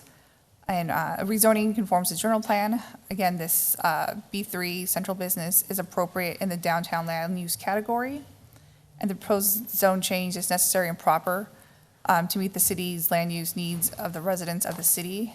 Zone change to B3 within the downtown land use category will allow for the existing site to be in conformance with the zoning code. Staff and the applicant met all the required notification requirements per the city code. And again, I did not receive any comments or questions on this request. And again, at the June 8th Planning and Zoning Commission meeting, the commission voted 5-0 to forward a recommendation of approval to City Council to approve B4 to B3. Happy to answer any questions. Questions, anybody? They're making investments downtown. I guess so. It's a good company. Just hope they do something with it. All right. I don't see any comments from the council, so I will open the public hearing. This is a public hearing on item L5, which is ordinance number 1178.435. Is there anyone who would like to address this issue? All right, seeing none, then I'll close the public hearing and call for an ordinance number, please, Gloria. Ordinance number 1178.435, an ordinance of the Council of the City of Casa Grande, Arizona, amending zoning ordinance 1178 and its subsequent amendments by changing the zoning from community services B4 to central business B3 on property generally located at 139 West First Street, Casa Grande, Arizona. Mayor McFarland, I move to approve ordinance number 1178.435 as presented. Second. A motion and a second, Gloria. Can I please get a roll call vote? Councilmember McBride. Yes. Councilmember Fitzgibbons. Yes. Councilmember Herman. Yes. Mayor Pro Tem Lavender. Yes. Mayor McFarland. Yes. All right, L6, public hearing for ordinance number 1178.436. You're on a roll, Jacqueline. This is a zone change request from all R3, which is multifamily, to CO commercial office. It is located at the northeast corner of Truckle and Avenue Elena, and it's approximately 1.32 acres. The site is requesting to be rezoned to allow for medical offices on the site. It's So a little background on the site. It is originally developed in 1975, and per those zoning ordinance, within the R3, office was allowed use. However, in the 1987 revision of the zoning ordinance, office buildings were removed from the R3 zoning district, which created a legal nonconforming status for the site. And then in 2015, a conditional use permit was approved on the site for an online high school, which is an allowed use in R3. So per code 1762010C, when any lawful or and non-conforming use of a structure or land in any district has been changed to a conforming use, it should not hereinafter be changed to any non-conforming use. So it could not convert back to an office building once that conditional use permit was permitted. So this commercial office zoning is the least intensive commercial zoning district to ensure infill development and be compatible with the adjacent properties. Looking again at the zone review criteria, one of the goals of neighborhoods is to minimize land use conflicts, and one of the action steps is to promote compatibility between residential developments of different scale by encouraging the use of physical separation of landscape areas to separate adjacent single and multi-story developments. And one of the rezoning conforms to the general plan if it proposes land use densities and intensities within a range of identified uses. Again, as noted, commercial office is appropriate in the neighborhood land use category, and the zone change to CO allows the site to be used as it was originally intended, while having the least amount of impact on the adjacent neighborhood. And the proposed zone change is necessary and proper at this time to meet the land use needs of the residents. And the zone change to CO within the neighborhood land use category will allow for the existing site to be in conformance with the zoning code and hence meet the land use needs. With regard to notification, the applicant and staff met all the requirements. At the Planning and Zoning Commission meeting last month, there were 2 adjacent property owners that did speak during the public hearing portion. They had concerns regarding property value, crime, and the type of uses that would be occurring there. The applicant representative clarified that they are strictly clinical offices with on-site mentoring and educating youth through an online platform. So it's a little different than, or it's different from other Horizon programs. So with that, at the June 8th Planning Commission meeting, the Commission voted 5-0 to forward a recommendation of approval to City Council for the zone change request from R3 multifamily to CO commercial office with the following condition of approval. Happy to answer any questions. We're just trying to figure out where the building is. Oh. We figured it out. What's on that? What's that building that's on there now? So that was, it's the previous been used as medical offices, behavioral health. It was an online school. So that's the building they will be using. That's the church, right? Yeah. That's the The church is to the south. Baptist church is And that used to south be of that. Pinnacle. Isn't it Pinnacle School still? I believe that's what it previously was. They have not been at that location for a while now, I believe. I don't think anybody down there. Okay. Questions or comments? Okay. This is item L6, public hearing. So this is on ordinance number 1178436. I'm going to open the floor to anyone here who would like to comment on this proposed change. Is there anyone here? Okay. Seeing none, I'll close the public hearing and I'll call for an ordinance number, please. Ordinance number 1178.436, an ordinance of the Council of the City of Casa Grande, Arizona, amending zoning ordinance 1178 and its subsequent amendments by changing the zoning from multifamily R3 to commercial office CO on property generally located at 2510 North Trucker Road, Casa Grande, Arizona. Mayor McFarland, I move to approve ordinance 1178.436 as presented. Second. I have a motion and a second. Gloria, can I please get a roll call vote? Councilmember McBride? Yes. Councilmember Fitzgibbons. Yes. Councilmember Herman. Yes. Mayor Pro Tem Lavender. Yes. Mayor McFarland. Yes. All right, the last public hearing tonight, L7. This is a public hearing for ordinance number 1178.437. Good evening.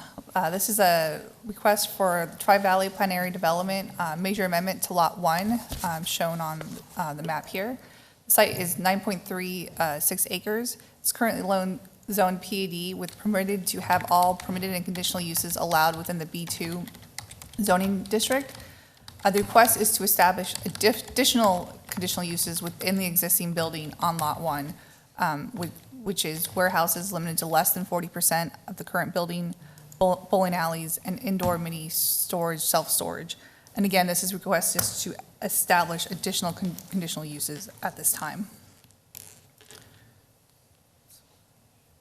And then limit of the area. Here are the PAD review criteria that the staff report goes into detail. I'll be covering the two highlighted ones. With regards to interrelationship of the plan elements to conditions both on and off the property, the site is located at the southeast corner of Florence and Colorado Street in an already developed commercial center.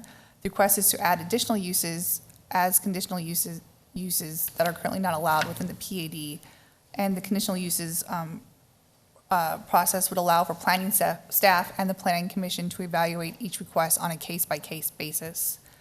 With regards to conformance to the city's general plan, it is located within the community corridor, and PAD is an allowed use within the community corridor land use category. And one of the goals is to promote diverse business, retail, and office uses in the community corridor areas. Regarding notification and inquiries, staff and the applicant met all the requirements. This did actually go to the April Planning Commission meeting. However, the applicant was unable to attend, and there were some questions brought up, so this was tabled to a future Planning Commission meeting. One of the concerns was from Mr. Dremler, who lives directly behind this site, and he was brought up some concerns with the wall and landscaping. So code enforcement and myself met with Mr. Dremler out there. We didn't notice that the height of the wall didn't meet the site plan. So that's being addressed through a code enforcement case that the applicant is addressing. And then there is a portion that is higher that was done as part of the Goodwill development under that building permit that is approximately 8 feet high. And then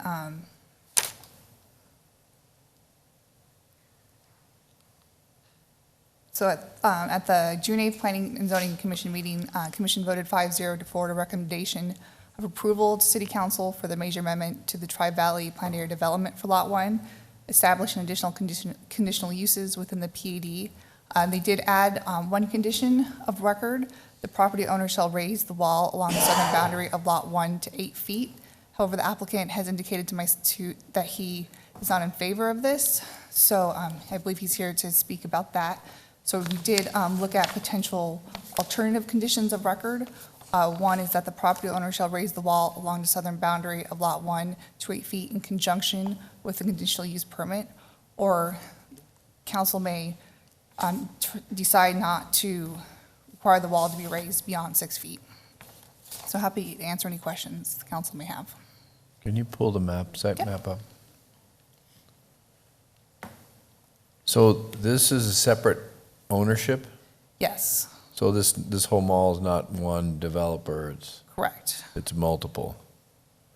Okay, because there's, what, 4 or 5 tenants in here now? I mean, Ace is in there, you got Yes, Ace, Goodwill, Joanne's, you got Planet Fitness, there's and the reasoning behind Goodwill this request is when Walmart was there, it had a much deeper building profile with the warehousing and storage in the back. So all the current suites do not go all the way back to the building. So there's empty areas that the applicant owner would like to utilize. So that's really the so that's the impetus for changing this? Yes. Because that'll allow them to access that other area? Well, be able to potentially rent areas out. like for. Then there's a lot of work needs to be done in that parking lot in the back too, because it's a mess. And that would be done on a case-by-case basis with the CUP evaluating. Matt? Donna? So I just want to make sure I'm clear. So if they have those in the back, the entrances for those businesses would be in the back? Is that what Correct. you're? Yes, so it would really just be, like when we spoke originally, he was looking at a potential like kind of storage warehouse going in there. And then he wanted, I was like, adding stuff that's not usually allowed in B2, like the bowling alley. I was like, what doesn't hurt to request it? So yeah, they would be looking at just utilizing the back area. Because there needs to be better access back there too. That's not very good. It's not very big. For The access parking and and- parking. And that's why it's looking at more like self-storage, where like Okay. stuff that would be. So you wouldn't have a lot of retail. Correct. Okay. Because I know there's a gym back there, or there was. I don't know if it's still there. Cheer place. I think it was Cheer place or gymnastics. something. Yeah, gymnastics. Matt? So anything that would go in here would be a CUP, so they would have to come back for every use. Yes, to planning. To planning, I mean, not back Yes. here, but to planning commission for every use to be approved by them. And then the planning commission, when they approved this, they stipulated an 8-foot wall in the back. Correct. Okay. So that's on the proposal right now, however, Correct. they're asking to not have to do the 8-foot wall, but planning recommended the 8-foot wall. Yes. Okay. I do have one just clarification, because I want to make sure, the question that I heard was only conditional uses could be used there.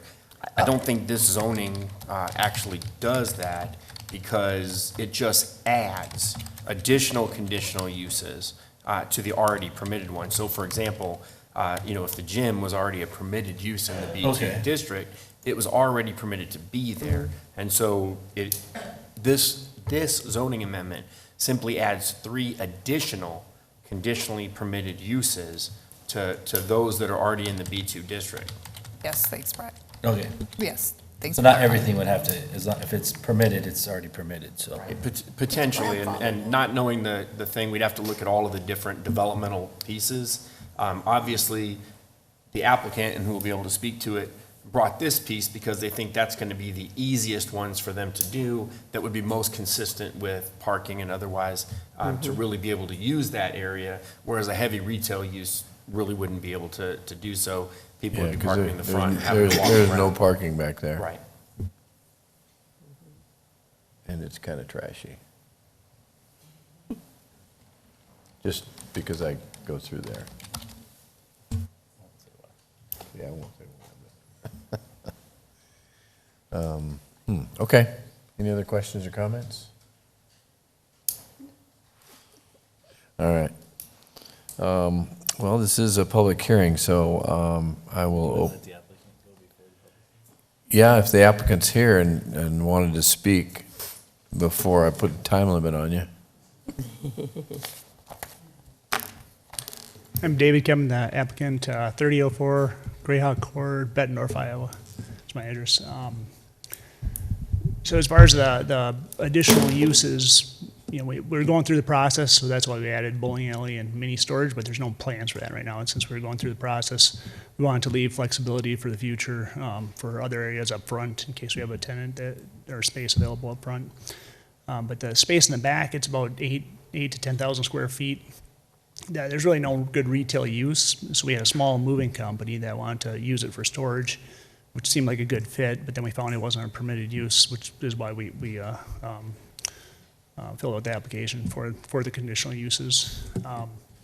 And since the planning and zoning meeting, we did quote an 8-foot wall, and we found that the current wall is a real thin wall, and we could raise it slightly, but to raise it to 8 feet wouldn't be possible with that type of wall. We'd have to tear it down, rebuild the whole wall, which makes it cost prohibitive, which is why we're requesting not to require the 8-foot wall.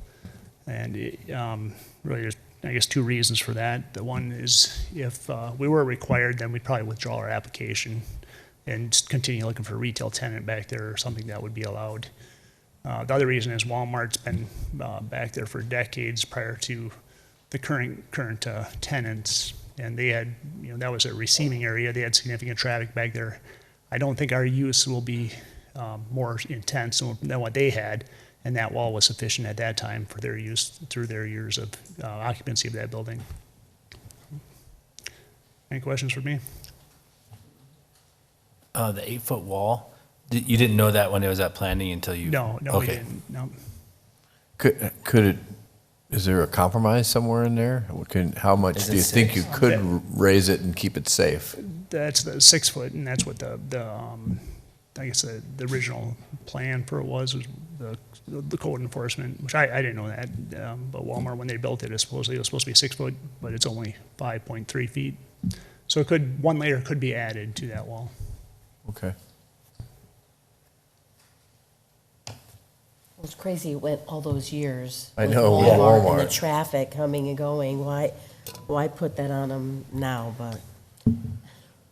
Well, maybe there's some compromise. If we could get it to 6 foot, then, And I didn't know the reason until. yeah, that might help. Would you be willing to do that? Yeah, and I believe that's part of the code enforcement. Yeah, it will regardless. be raised to 6 foot. Okay. Pardon me? It will be raised to 6 foot. To 6 foot, okay. Okay. So, yeah, yes. Okay. All right. Any other questions or comments for the applicant? Thank you. Okay, thank you. Okay, it's a public hearing, so I'm going to open the floor to public hearing. If you please come forward and please try and keep your comments 3 minutes and state your name and your address, please.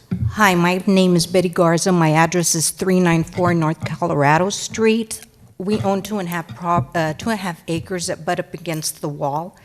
And the reason we're coming forward now is because we're living in California. Now we're going to be moving into the house that's right behind it. There's a lot of traffic, even though not all of that lot 1 butts up against our property. There is a loading dock, and there are trucks that come back and forth. Even now, the wall, in some parts, we took measurements. Some measure at 4.2, some at 5. There's no consistency across that whole mall. And if you have big rigs, they can look into our house. We've had things thrown over the wall, even 6 feet. There's no privacy, safety, and that is the reason we're coming forward now. Now, our neighbor, part of that wall, granted, was built up 8 feet. All we're asking is that we get the same courtesy to have that wall built up, because even though it butts up against the vacant lot right now, we plan on building another house on that site. So that was the reason the zoning approved the 8-foot wall, because of safety concerns, noise concerns, and privacy concerns. Thank you. Thank you. Anyone else? Okay. Seeing none, then I'll close the public hearing. So, what are the thoughts? I mean, I have another question. Is the compliance, is 6 foot in compliance? So it doesn't require an 8-foot wall? No, the major site plan, the original major site plan had 6 feet back there. During, when Goodwill was, went in, they raised the wall to 8 feet. I do not know how that came about, to be honest. So the stuff right behind, It's about probably a 20, 30 feet of wall is it directly the, behind Goodwill. is it the And same kind of wall As what? as the That's one the that? That's 6 feet? No, it's different? Okay, okay. So it's a different wall. Yeah, so that was done in 2011. Okay. Matt? I guess the wall is the issue, the question, and it's always been that height. I mean, from 2011, it's been 8 foot on one part, and it's supposed to be 6 on the other part, so it's been that way for a long, oh, am I done? Been that way for a long time, so that's always been that way, but it should be raised to 6 feet. And then, I guess my question is where, can you do 7, or, I'm just curious, I'm not a block engineer by any means, so I didn't know about that, but he's saying no. It's not built for that, but now I'm hearing that some of it's 4'8" and some of it's, So I don't know, so the And where do property they owner, measure? if you see on the map, Whose side do they the measure lot on? line for lot 1 is not quite half through her lot. So that would be Yeah. the only portion that we're talking about there. The other portion to the east is owned by a separate property owner, and we have also opened up a code enforcement case on them as well. Get it to at least 6 foot? To get a 6 foot. I meant to follow up with Priscilla today, but I didn't get a status on where they are with that owner. Okay. Donna? I guess I have a couple concerns here, because first of all, the safety is really important, and for the citizens that are living behind there, if it's not safe enough to go up, then how did the other one go up, and is it safe? It's a bigger wall. And, It's well, better. exactly, but why can't we, why can't we expect that if that's what was originally planned, that they were gonna take it to 8 foot? Quite frankly, I think somebody didn't do their homework to find out if that was possible before they agreed to it. It was, so the original site plan was just for 6 foot. When Goodwill went in, the building permit called for an 8 foot wall, which they redesigned. It's a different wall. And then again, if anything goes in there with the conditional use, we could evaluate the needs for a higher fence at that time as well. So they'd have to come back to planning and zoning. Yes. but regardless, it's gonna be 6 foot. Correct. And is that measured on which side of the wall? Because I'm sure it's not. Okay. Okay. That's what I right, figured, go but over the yeah, other. just to clarify. But it's always supposed to be a 6 foot wall, even though an 8 foot was brought up in 2011. So when you go there, because I have family that lives farther east from there, right behind there, and I think that's only a 6 foot wall. And they lived there for 30 years, 40 years, so. Okay, any other comments or questions? Council? All right, so, So we're at the place, so we need to make a decision The one that's just the on- wall, on the height I of the guess, is wall, right? We need to make that decision in the proposal, or how do Yeah, you? well, I think the ordinance as drafted includes the condition that planning and zoning had in. So if you voted on the ordinance as is, it would require an 8 foot wall. If you wanted to remove that, we would amend, obviously, the ordinance. You could take it to 6 feet, just to make sure, easy amendment from 8 to 6. You could leave it at 8, or you could remove the condition entirely, which would then leave it on planning and zoning to decide if a conditional permitted use came in, what height the wall would need to be. So it's really at the pleasure of the council. However you decide to do it, we ordinarily would, move the ordinance with that change, or you could do it after you move the ordinance. All right. The one interesting option is the conditional use, because it sounds to me like Goodwill was a conditional use, or for some reason they got an 8 foot wall. But, so everything that's there now would have a 6 foot wall per code. But if something came in that required an 8 foot wall, then at that point, it would be up to them to say, hey, this is a use that would require an 8 foot wall. Right. You could also amend your ordinance to, say that prior to any of the new conditional uses, that it would require an 8 foot wall. So if they wanted to use it as the mini storage. Your options are ultimately, it's up to council and your legislative discretion to determine what rezoning, if any, you want to put on this property.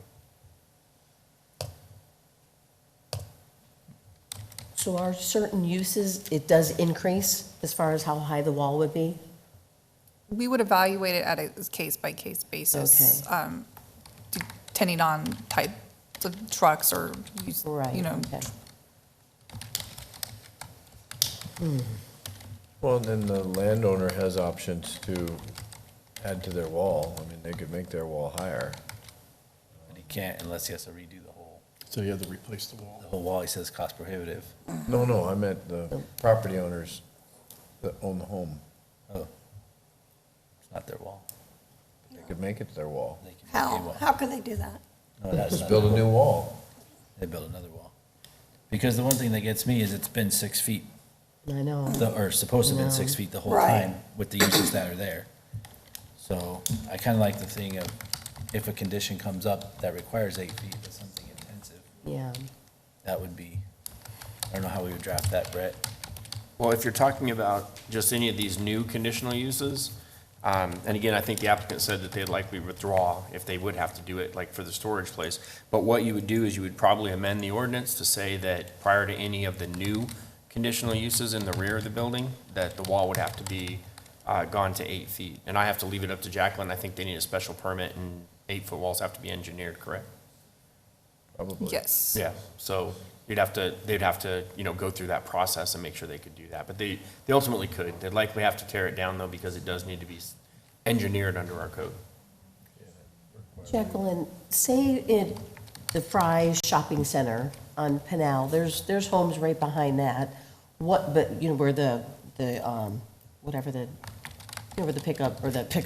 the trucks come in, the loading docks. So what is that wall back there? Is it common to have a 6 foot, 8 foot? I don't, Does anyone know what it is? I don't know. I know with that one, I mean, it's newer, so there's gonna be there's a bigger buffer area, and there's Okay. landscaping, I know, Yeah. additional Landscaping. landscape buffer. Yeah. It's not like 30 feet from the I fence. know, I'm just wondering if that's like average, if it, that, obviously it must be, if it's 6 foot, that's what, they allowed for And them that's- to do, or under 6 So- foot. That's the grandfather So requirement. per the Yeah. code, when commercial abuts, single-family or residential development, they are limited to a 6-foot wall unless they do a special permit fence, which is a conditional use permit to go Oh, higher. got it, okay. But, I mean, with a PAD, with that being a PAD, they could have established different Requirements. requirements. Yeah. I think it's been a 6-foot wall. I mean, I'm sorry, but it's always been a 6-foot, or should have been a 6-foot wall Yeah. for the whole time it's been there. Mm-hmm. And then there is an 8-foot section. So I'm thinking, I'm sorry, that's the thing, it's always been a 6-foot. Well, and there's no dock over further. I mean, it's just, Right. it's just the back of the building. Yeah. If he cleans it up. That's, Minimum That's- 6 foot. That's code. Yeah, enforcement. minimum. Yeah. Okay. Well, it sounds like council wants to, I think, go with the 6-foot fence, Yeah. with the required fencing, but make sure it's all 6-foot fence. At least for this section, and then we'll address the other one in a code violation. Because it's important to note that we're only rezoning a piece I, of it. I got it. But we can address the other, you can address the other through code violation, okay. Potentially, right, that's kind of the way we need to do it, because it only amends the one piece, and it really only deals with if 3 additional uses, but the easiest thing to do is simply to move the ordinance and say that condition 1 would be changed from 8 feet to 6 feet. Okay. All right, so let's change that. May move during the motion. Can we just make that in the motion, You can. Brett? Okay. And then ask the applicant too, if at all possible, if it can be a little higher? Or do we have to get? you have to get a permit to go over Reconstruction to 6? go higher? I believe it has to be engineered 7? over 6 feet. Oh, okay. 7? All right, never mind. Let's go with the code, though. Yeah, and I just wanted to say to the homeowners, I mean, obviously this, it's difficult to decide on this, but it's tough because they've already been there for how many years? And so how do you make, It's the landowners. yeah, tell them that they have to raise and Yeah. incur that cost. It's one thing if they can do it and it's, something that's, they can, fit in. Reasonable. Yeah, but I just struggle with making them increase it when they've been there and you've had the homes there for many, many years. So I think it's fair to raise it to the 6 foot and. Okay. Yeah. All right. Then I'll entertain an ordinance number, please. Gloria? Ordinance number 1178.437, an ordinance of the Council of the City of Casa Grande, Arizona, approving a major amendment to the Tri-Valley Plaza zoning adopted for property generally located at the southeast corner of Florence Boulevard and Colorado Street, Casa Grande, Arizona, to allow additional conditionally permitted uses in Lot 1. Mayor McFarland, I move to approve ordinance 1178.437 with the change from 8 feet to 6 feet. Second. All right, I have a motion and a second. Gloria, can I get a roll call vote, please? Councilmember McBride. Yes. Councilmember Fitzgibbons. Yes. Councilmember Herman. Yes.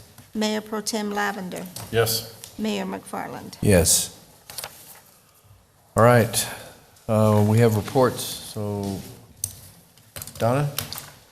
Nothing to report, just wishing Councilman Edwards and Huddleston speedy recovery. Stole my report. Matt? Got a quick one. We're having our Youth Commission retreat on the 29th at the rec center, and Larry and, it's been a long night. Danny are going to be the entertainment for lunch since the mayor's going to be out of town. So looking forward to it. And I wanted to give a shout out to Heather from the PIO department. She's going to do a session on branding with them. We tried to get Brett's omelet presentation, but Brett, once again, you lost on your presentation. So I'm going to give him the highlights of it. That's the idea.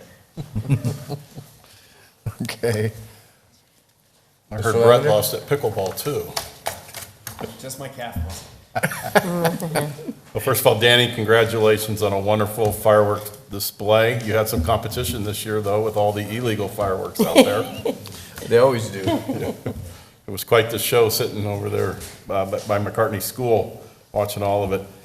Councilmember Edwards did text me and said he is out of surgery. It was 5 hours. It was a lot harder than they thought, but he's going home tomorrow. And Chief, he said he'd see you in 3 months on the golf course and ready to take you on. So, Mayor, thank you for showing up for our ribbon cutting for our new high school, our Pace. and our workforce development school that is opening on Thursday. Also, Thursday will be the first day of school. I just want to caution everybody to be careful going around Union as we retrain our parents to enter off of Treckle for drop-off and our students to enter off of McCartney. So it could be a little confusing there for a few days. And then Casa Grande Union former principal Tom Trigolay, who was principal from 2015 to 2019, passed away on Saturday after a tough fight with cancer. And so we wish his family, Joe, our condolences as a community as well. Tom served the community for 4 years, so we're really sorry to hear that news. Lisa? It's hard to believe school's starting already. Seems like it was just over. Just quickly, I wanted to give just a little bit of an update to the council and the community on our iHelp program, which is the Interfaith Homeless Emergency Lodging Program. We are started June 1st, and now we're into our 6th week. So I just wanted to thank all of the partners. It's really coming along, and it's starting to grow at a perfect time because of the heat. We're getting, we started with 2 people, and now we're up to 9, 10 people a night. So we've worked through many of the kinks, but the partnerships have been great. The word is getting out. We've gotten people that have contacted us to see how they can volunteer, whether it's providing a meal, helping on the overnight. As a matter of fact, Representative Seaman actually spent the night at the iHelp overnight last week at the First Presbyterian Church. So we're always looking for volunteers. We have a coordinator now. Deb Gonzalez is our coordinator. So I just wanted to give a shout out again to the churches that, took on this challenge and are working with us in the community. St. Anthony's, First Presbyterian Church, Trinity Baptist, Calvary Chapel, Crossroads, and St. Peter's. We're now looking to go, we're really close to extending it to 2 days a week, probably in August. We'll be going with 2 days a week now that we're getting more churches on board. We have New Beginnings Church and Trinity Lutheran, Covenant Baptist are churches that are now looking to come on board. So we're just trying to work through those partnerships. We work with Laundry Love. Cara has done a fantastic job with her staff on, rounding up the homeless and those that can participate. The LDS Church, it's just, there's so many partnerships of people that are making this work. So we know there's a tremendous need, especially as it gets warmer in the, it's miserable actually, but so we're really hoping, but it's definitely, there's challenges, but we're moving forward. So, and as far as cooling stations, CG Helps is open Monday through Friday. They're going to start opening up on Saturdays. So if the police officers see someone that's just miserable and needs to cool off, CG Helps is open and they're letting people come in, sit down, lay down, have water, they have snacks. So please encourage people to go there to cool off. The Faith Alliance and the Homeless Coalition is going to have a project called CG or Project Connect. It's this Friday from 9 to 12, and it's at St. Anthony's Church. And they're bringing together different resources, not only for homeless, but just the community, for people. They're going to have haircuts, housing assistance, vision screening, employment assistance, health screening, IDs, and a lot more. One thing they are going to have this year is free mammograms. They're going to have a mobile mammogram unit. And so you can definitely go through, you have to make an appointment, but it's free. So, so please, women out there that haven't had a mammogram, take advantage of this opportunity. And it's going to be this Friday, July 21st from 8 to 1. It's in the community center. It's in the St. Anthony's Community Center. Yep. Again, thanks to all the partners, the nonprofits and all the health partners that are participating in that. And then I know I mentioned the last meeting, but the Latino Familia Initiative, one of our initiatives is a Hispanic Leadership Institute. We're in our 17th year and of developing Latino leaders throughout Pinal County. And so if anyone is interested in participating in this program, we're accepting applications. If you want to go into valledelsol.com, it's a 10-week program at CAC. Great way to just network, learn about policies in the different communities, and we've had a lot of successful people come out of this program as council members, board members, PTO people. I'm a graduate. There's actually quite a few people and Latino leaders that are graduates of this. So please, August 4th, if you have any teachers, Chief McCrory, we've had quite a few police officers, and so if you have anyone that you would like to participate, and we've had city staff that have participated from the court and other places. So please join us, and it's a great program. So that's it. Okay. Again, just a reminder to everybody, we are trying to push this information out on CG Alerts, so there's opportunities for you to stay connected with your city. We're pushing out event notifications, ADOT notifications, emergency road closures, issues that happen here in the city. If all you can remember is text the word CG Alerts to 38276, or come over to City Hall and take a picture of the QR code, and you can go directly to the site. Or you can do it on our website as well. Thank you, Matt. And just to give everybody an update, I had two subjects. I'll be brief on this, but the Greater Phoenix Economic Council puts out a report, and just to give everybody an update on the economic growth and the slowdown, the economy growth rate slowed to 2% from January to March of 2023, compared to 2.6 from October to December, and that's nationally. But the Phoenix market, which is we're part of, we expect it to outperform that despite the slowdown across the country. So there's there's one economic note there. Unemployment rate slightly increased locally and nationally. The Phoenix area, or the national unemployment, I should say, Arizona unemployment rates reached 3.3% and 3.6%. So the Phoenix market was 3.3, the state was 3.6. Nationally, it rose to 3.4, and actually in April it was 3.7. So just a couple bits of information. They also talked about the national consumer sentiments, actually getting a boost. The consumer sentiment in the country is experiencing a slight boost, suggests that there is optimism, attitude towards consumer spending due to the easing inflationary pressure. So inflation is coming down, and so that's a good thing. Hopefully that will stop the increase in our interest rates. So anyway, that's my report. That's all I've got. Actually, I have more, but I won't give it. Keep it short. Any other comments, council? All right, again, wishing a speedy recovery to Mr. Lavender and to Mr. Edwards. So, What am I reading? oh, Huddleston, sorry, you're sitting here. School hasn't started yet. School hasn't started yet? I was wishing you a speedy recovery from the start of school. Sorry. Bob Huddleston and Anthony Edwards, speedy recovery to them both. All right, thank you. We stand adjourned, but we will now move into one more session, but we need a 5-minute break.